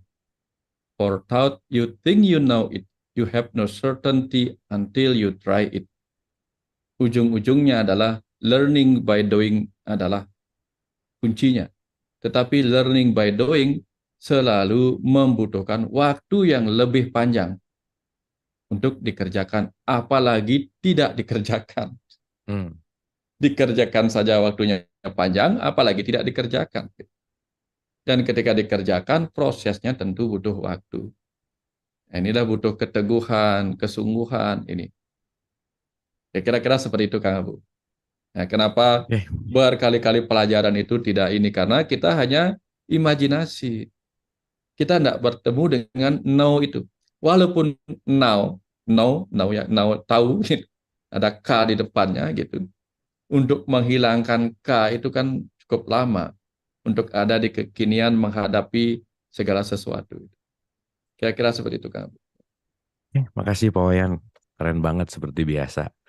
Mungkin terakhir dari saya, dan sebelum nanti masuk ke teman-teman, ini lebih ke subjektif sih, pertanyaan yang private ke Pak Wayan sendiri gitu ya, bahwa kan pasti juga ya kita semua makhluk hidup itu pasti ada masa lalu, masa depan, ada cemas gitu. Pak Wayan sendiri kalau menghadapi cemas, khawatir gitu, P3K-nya apa sih Pak? Apa yang dilakukan gitu begitu ada cemas, khawatir, apa dan lain-lain? First thing first yang dilakukan tuh seperti apa sih Pak? Saya dulu adalah orang yang menurut saya pribadi adalah orang yang tidak pernah punya rasa takut, Kang Abu. Orang kalau mendaki Gunung Merangkak, saya berlari di puncak Gunung Agung. Orang mendaki gunung pelan-pelan turun ke bawah, saya berlari menggendong anak dosen. Tidak ada rasa cemas, tidak ada rasa takut. Tapi kemudian ada saatnya saya diberikan pelajaran tentang rasa cemas. Dan ketika saya mengalami rasa cemas, apa yang terjadi? Saya sampai mengalami psikosomatik. Ya, takut jangan-jangan saya mati kalau mandi air dingin, jangan-jangan saya mati kalau begini. Di satu sisi, saya tahu itu adalah kecemasan. Ini hebat, ini menarik pada diri saya.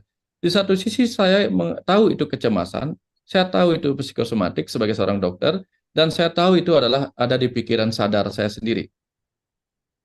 Tapi ketika saya mencoba melawan dengan sepengetahuan saya terhadap musuh itu, susahnya luar biasa. Saya mencoba menggunakan pikiran sadar saya untuk tetap saya tidak apa-apa. Saya pakai untuk melawan. Misalnya ketika saya berpikir jangan-jangan saya mati dengan kalau saya mandi air dingin, itu pikiran cemas masa depan. Tapi pikiran sadar saya melawan. Ya udah tidak apa-apa, mati aja dah. Saya ambil airnya, saya siram diri saya, udah. Begitu saya merasa kelingan, jangan-jangan saya akan pusing. Saya langsung geleng-gelengkan kepala saya sekuat-kuatnya. Udah kalau mati, mati dah. Gitu. Nah, itu cara saya melawan dengan pikiran sadar. Tetapi ternyata tidak cukup dengan pikiran sadar saja saya melawan. Karena akar-akarnya harus saya cabut dari kode-kode memori yang sudah terpendam di batin bawah sadar pada tubuh saya sebagai ingatan-ingatan. Kalau saya memikirkan jangan-jangan begitu, tiba-tiba jantung berdetak kencang, napas memburu. Nah, inilah yang harus saya bersihkan. Maka yang saya lakukan pertama adalah melawan dengan pikiran saya. Saya pastikan pikiran saya melawan, tetapi melawan bukan berarti melawan hanya ketika dia muncul. Tidak.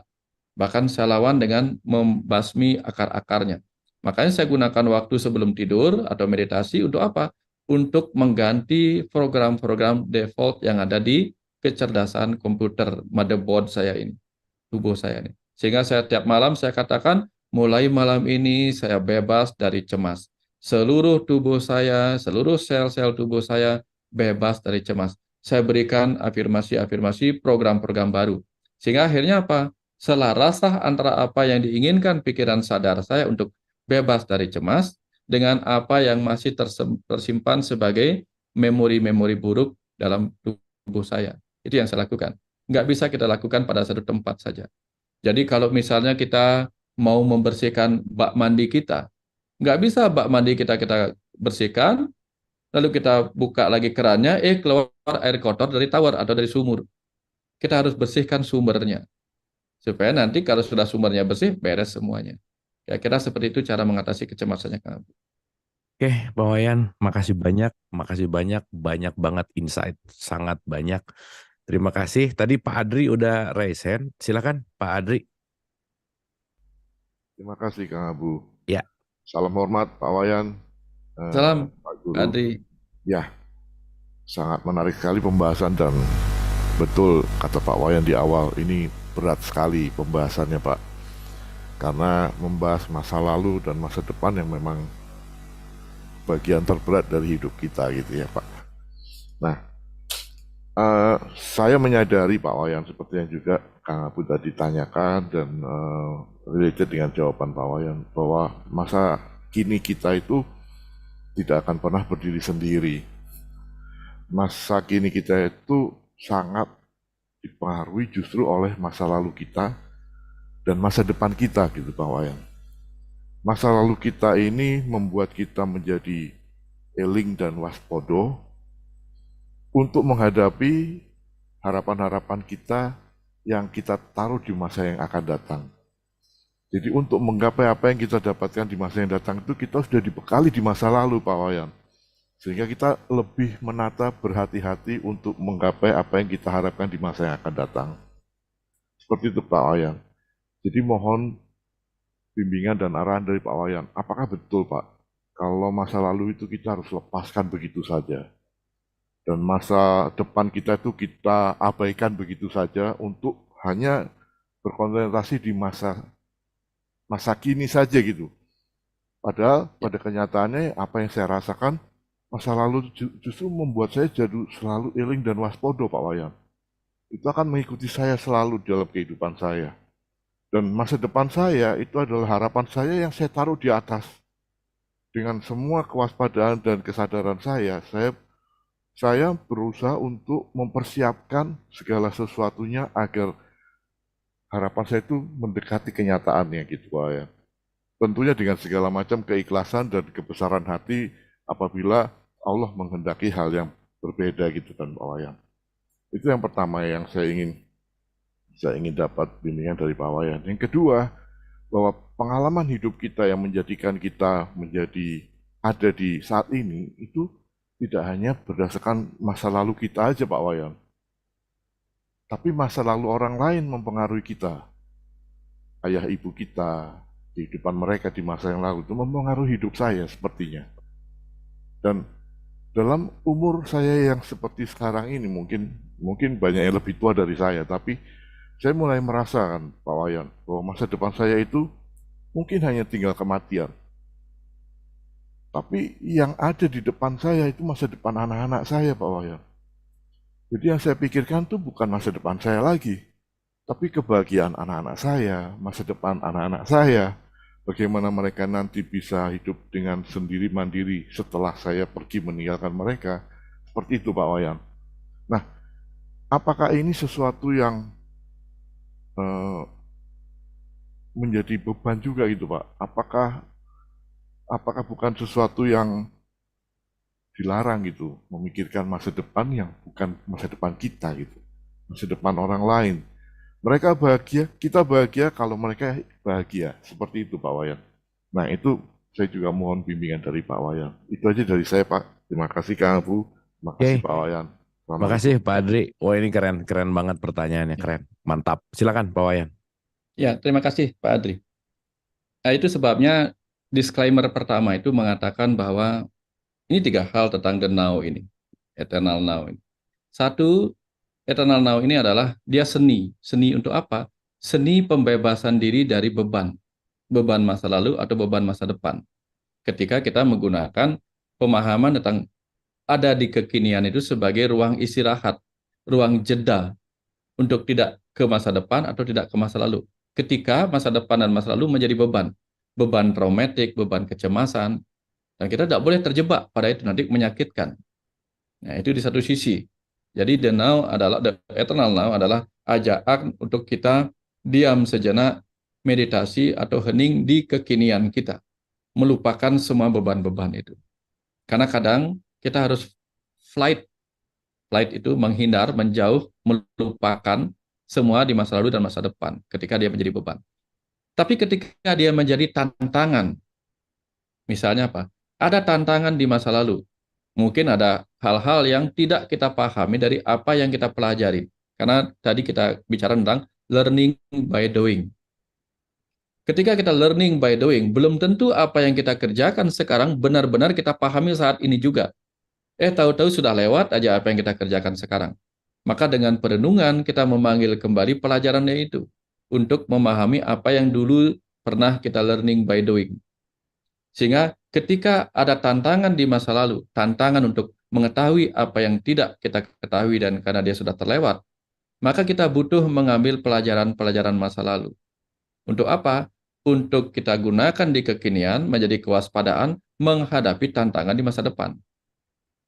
Nah, jadi ini saat di mana kita menggunakan the power of now itu untuk apa? Untuk mengumpulkan, karena kita akan melakukan perubahan. Perubahan karena kita sadar perubahan itu adalah sesuatu yang abadi juga. Karena kita akan melakukan perubahan, maka kita perlu bahan. Perubahan.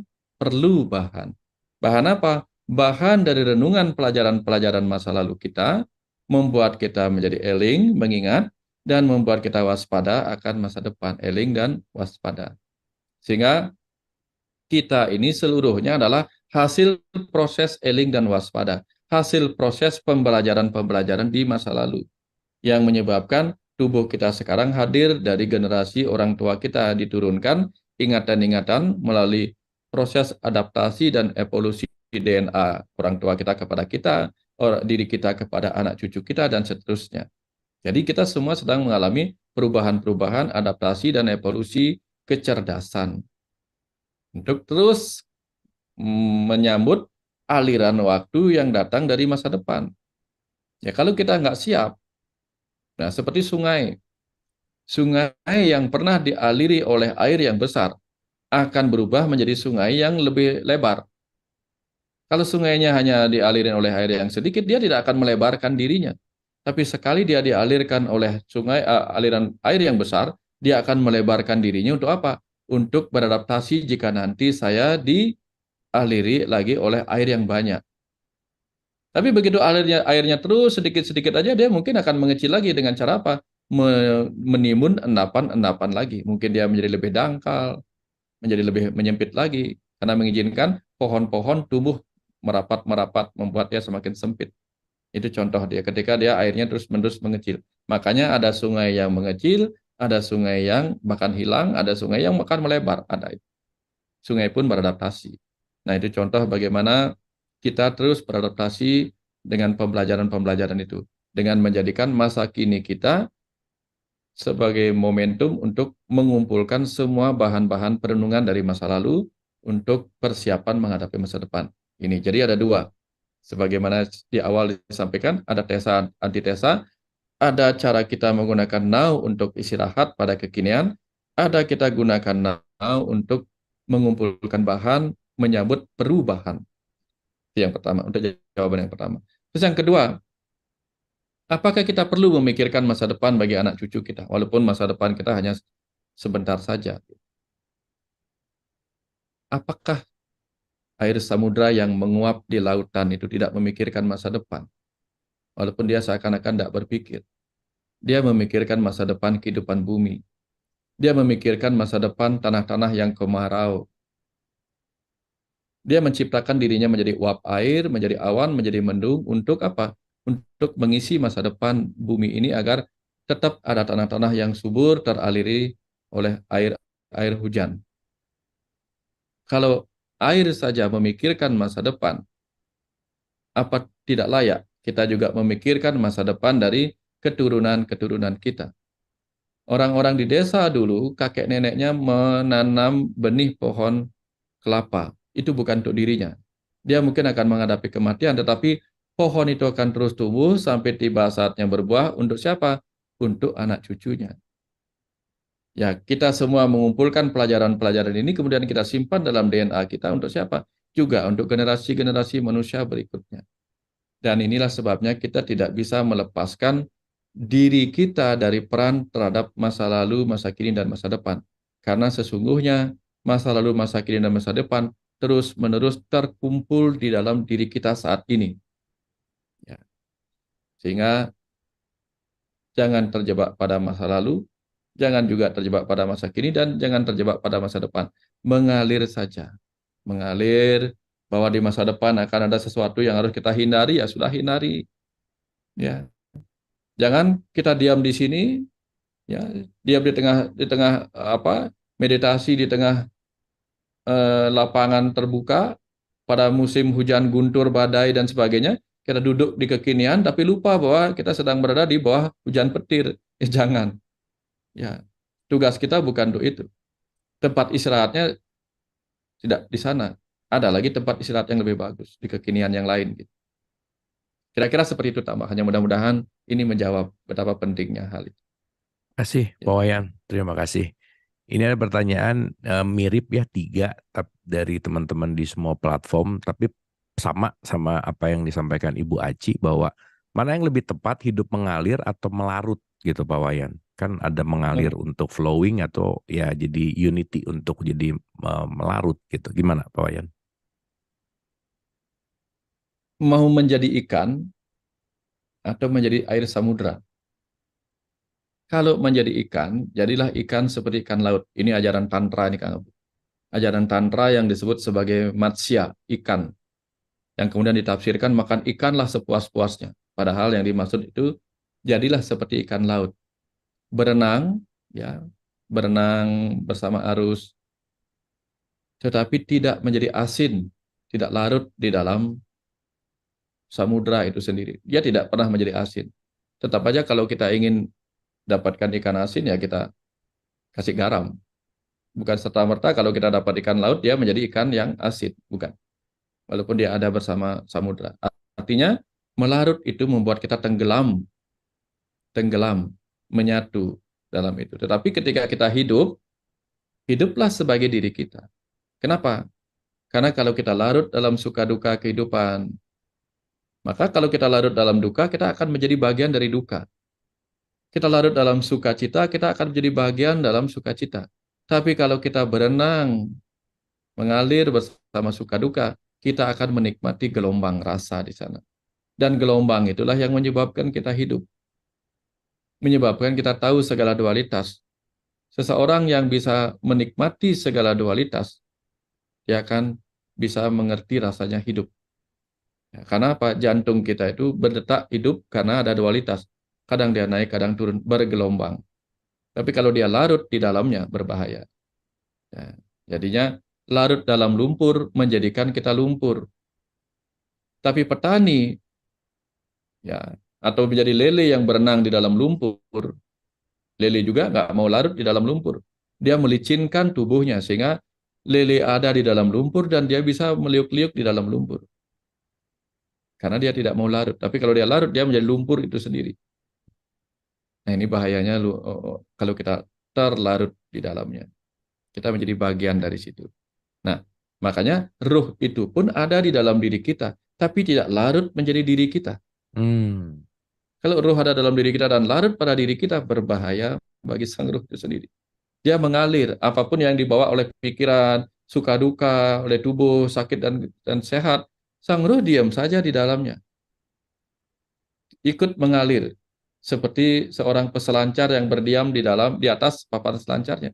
Dia mengalir bersama gelombang, tetapi dia bukanlah selancar itu sendiri, papan selancar itu sendiri. Kira-kira seperti itu tambahannya kan. Oke, makasih Pak Wayan. Terima kasih. Mas BM, silakan.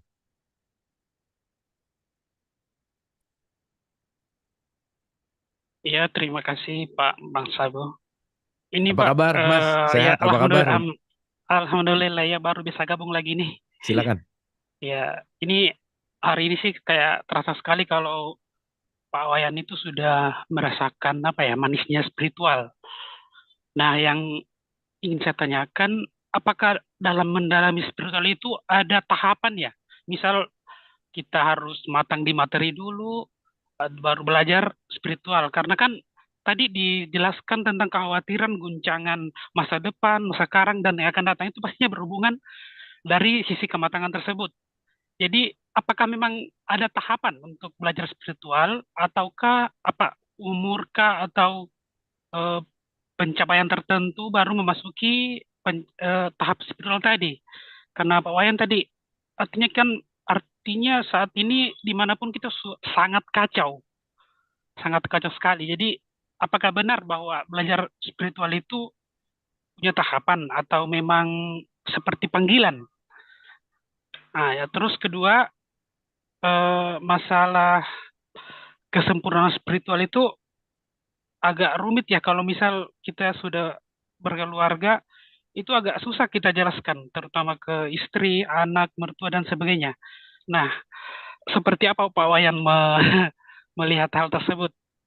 Terus yang terakhir, masalah kelanjutan kematangan spiritual yang kita ingin dalami saat ini, apakah ada hubungannya dengan aliran dari orang tua kita sendiri, leluhur kita yang di atas kita, ataukah hanya pencarian jati diri kita sendiri? Terima kasih. Oke, makasih Ya. Mas BM. Ya. Nih relate banget nih pertanyaan-pertanyaannya. Jadi nomor 1, spiritual ada tahapannya nggak? Yang kedua, mungkin ini balik lagi ya, perennial problem banget gitu ya. Kalau kita udah mengerti lah gitu katakanlah, terus gimana keluarga orang-orang terdekat kita gitu. Dan yang terakhir, ada kaitannya nggak sama leluhur gitu. Silakan Pak Wayan. Ya, makasih Pak DM, Pak. Pertanyaannya bagus. Yang pertama, apakah ada tahapannya? Sama seperti kalau kita belajar menghidupkan motor. Apakah kita seketika belajar menghidupkan motor langsung bisa? Ya ini. Ada tahapan. Pertama mungkin kita stop kontaknya, kita hidupkan, kemudian kita starter tangan atau starter kaki boleh. Ya, boleh. Lalu baru kita jalan pelan-pelan, ngegas pelan-pelan dan sebagainya. Tapi pada orang yang ahli, tahapan-tahapan seperti itu dikacaukan. Ya, misalnya apa? Itu ada orang yang turun langsung, misalnya dia lagi di puncak bukit, misalnya turun. Dia mungkin akan langsung aja turun, dia dorong sedikit motornya, dia turun, lalu kemudian apa? Sudah jalan, baru dia hidupkan starternya, kapan dia butuh. Langsung dia hidupkan, atau bahkan dia mungkin nggak hidupkan motornya ketika dia tahu bahwa ini nggak penting sekali untuk dihidupkan karena kita lagi jalan menurun. Nah, artinya apa? Pada kondisi tertentu, kita membutuhkan tahapan. Seperti halnya kalau kita makan yang teratur itu kan misalnya ada ya appetizer-nya, yang kemudian ada main course-nya, kemudian ada dessert dan sebagainya. Tapi pada beberapa orang ya sudah dia campur aja semuanya. Campur aja semuanya. Jadi artinya kalau misalnya kemarin saya cerita tentang tahapan-tahapan itu. Tahapan orang belajar spiritual, tahapan belajar tentang dualitas. Yang pertama kita belajar memahami bahwa seluruh kehidupan ini hakikatnya adalah dualitas. Lalu tahapan kedua kita belajar menikahkan diri kita dengan segala dualitas bersama pasangan kita. Itu menikahkan atau menyatukan. Yang ketiga kita menerima segala dualitas.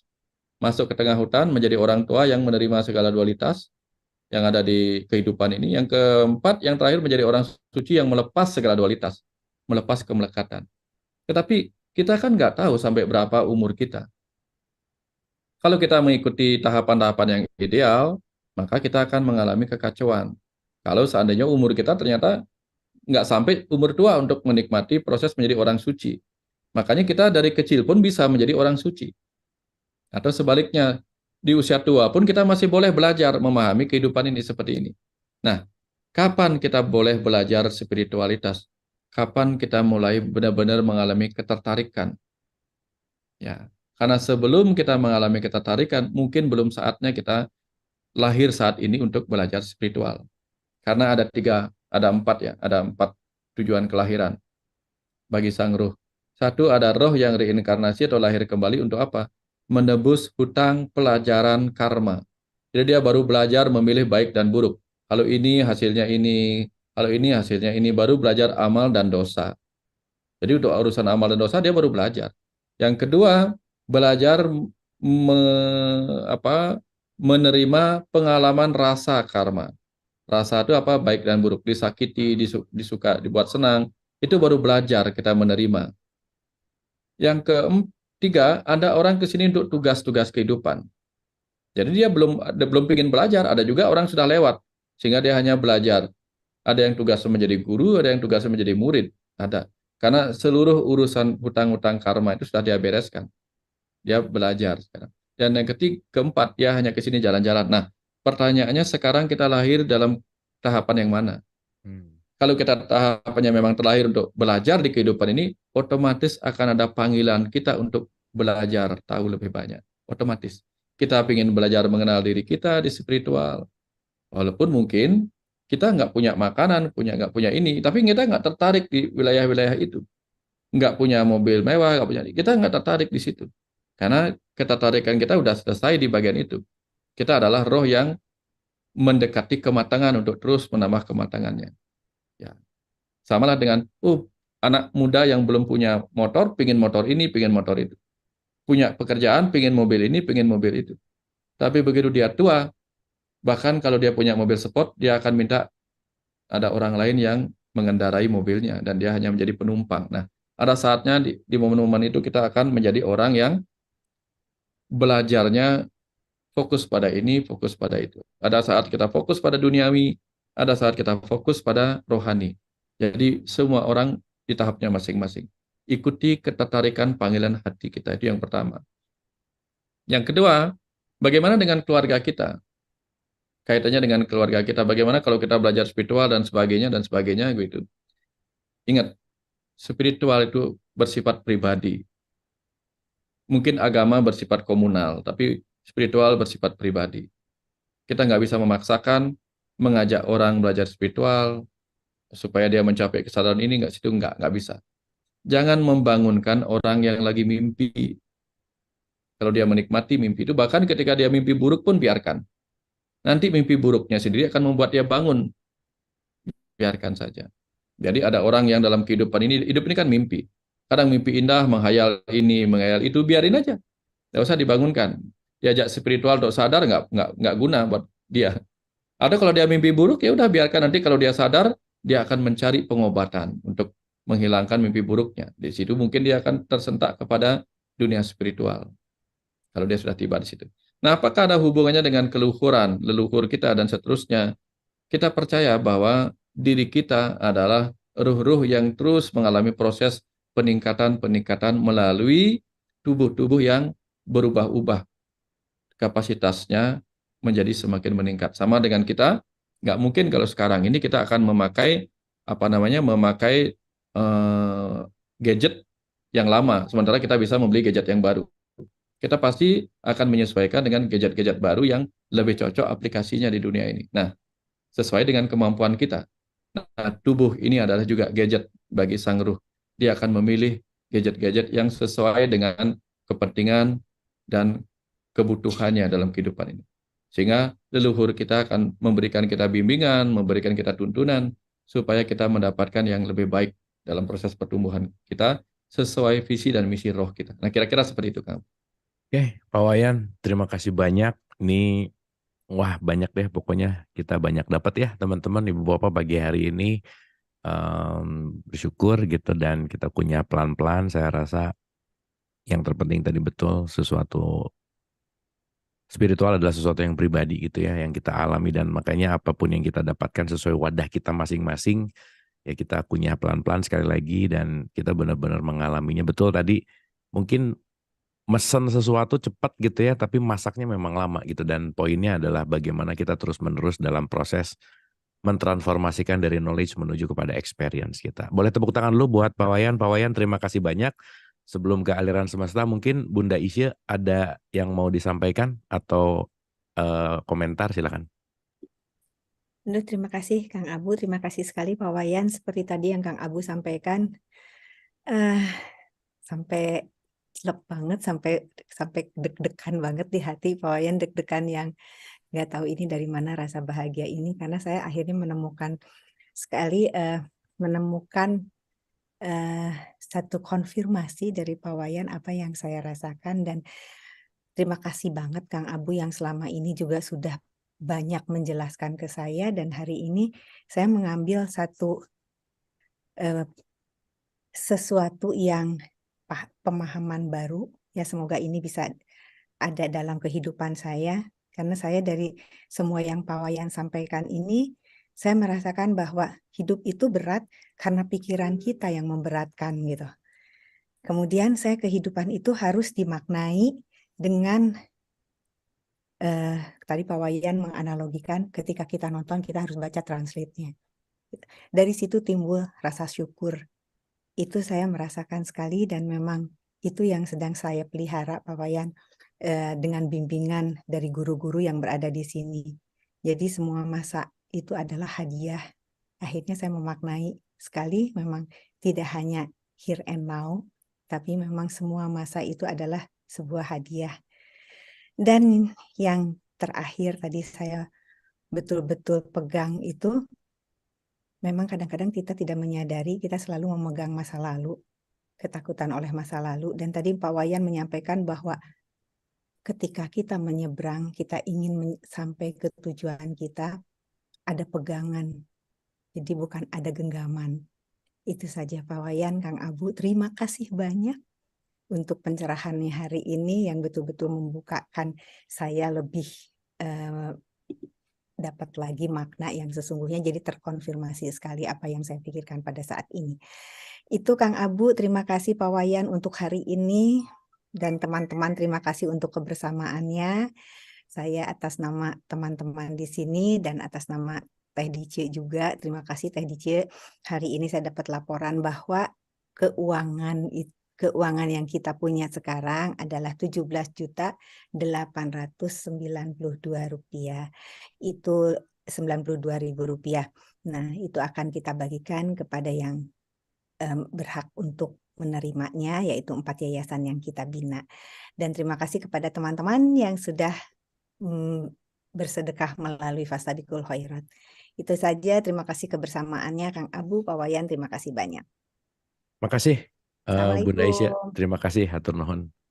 Baik teman-teman Ibu dan Bapak mungkin kita rileks sejenak, kita mempersiapkan untuk kita menikmati aliran semesta yang akan dialirkan melalui Bapak Wayan Mustika. Kepada Pak Wayan dipersilahkan. Izin Kang Abu untuk lagunya, musik, silakan.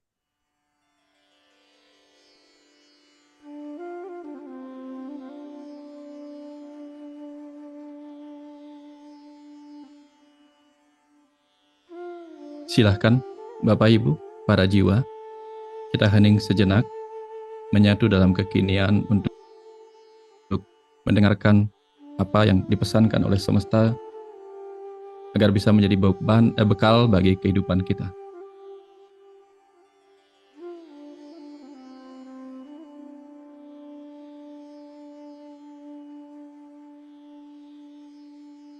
Anakku, para jiwa, duduklah sejenak bersamaku sebagai sang waktu yang hadir menemanimu sebagai saat ini. Lupakan sejenak masa lalumu, karena itu telah menjadi bagianku sebagai sang waktu di masa lalu. Abaikan masa depanmu sejenak, karena itu pun masih milikku sebagai sang waktu di masa depan. Sebab yang aku berkahkan menjadi milikmu untuk kau gunakan sebaik-baiknya adalah kebersamaanmu denganku sebagai sang waktu di masa kini. Pejamkan matamu, anakku. Arahkan perhatianmu pada ruang kosong di tengah-tengah dahimu. Lalu bebaskan dirimu dari segala pemikiran. Diamlah sejenak. Diamlah. Diamlah tanpa pemikiran. Diamlah dalam hening. Sampai aku membangunkanmu kembali dengan kata-kataku.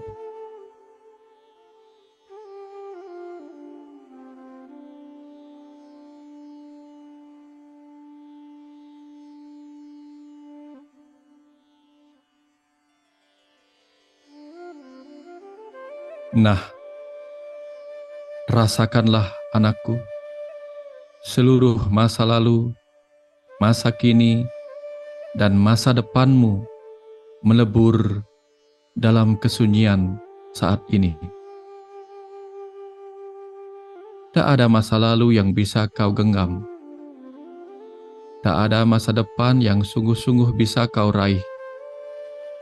Kau hanya memiliki masa kini. Akulah keabadian masa kini yang terus-menerus ada bersamamu.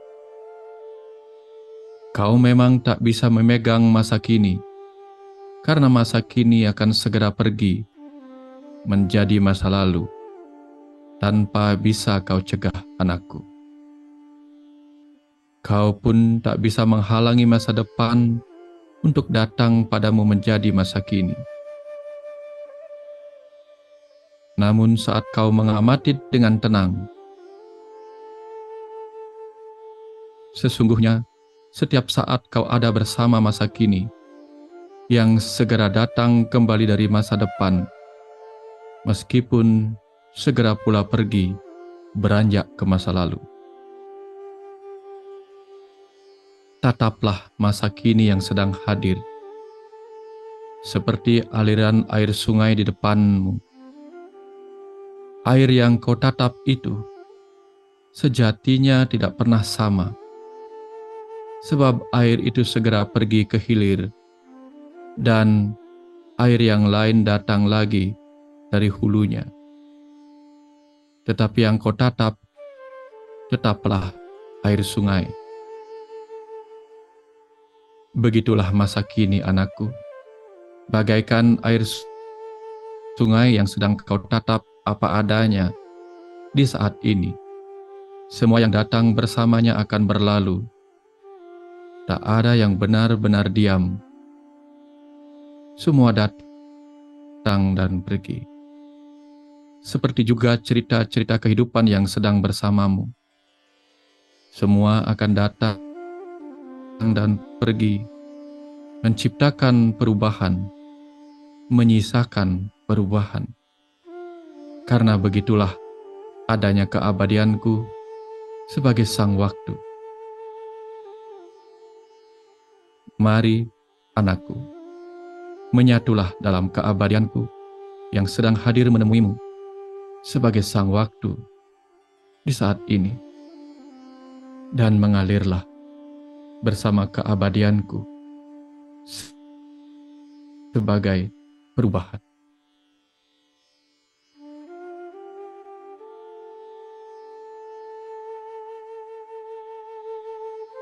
Terima kasih, para jiwa. Terima kasih untuk menyatu sejenak dalam ruang berjumpa keabadian tentang masa kini. Semoga bermanfaat untuk membuat kita tahu cara istirahat sejenak ketika masa lalu menjadi beban dan masa depan juga menjadi beban. Lalu ada saatnya kita kembali terbangun untuk menjadikan masa lalu sebagai pelajaran dan masa depan sebagai ruang yang penuh harapan untuk kita terus bekerja melayani kehidupan ini dengan penuh sukacita dan keikhlasan. Terima kasih banyak.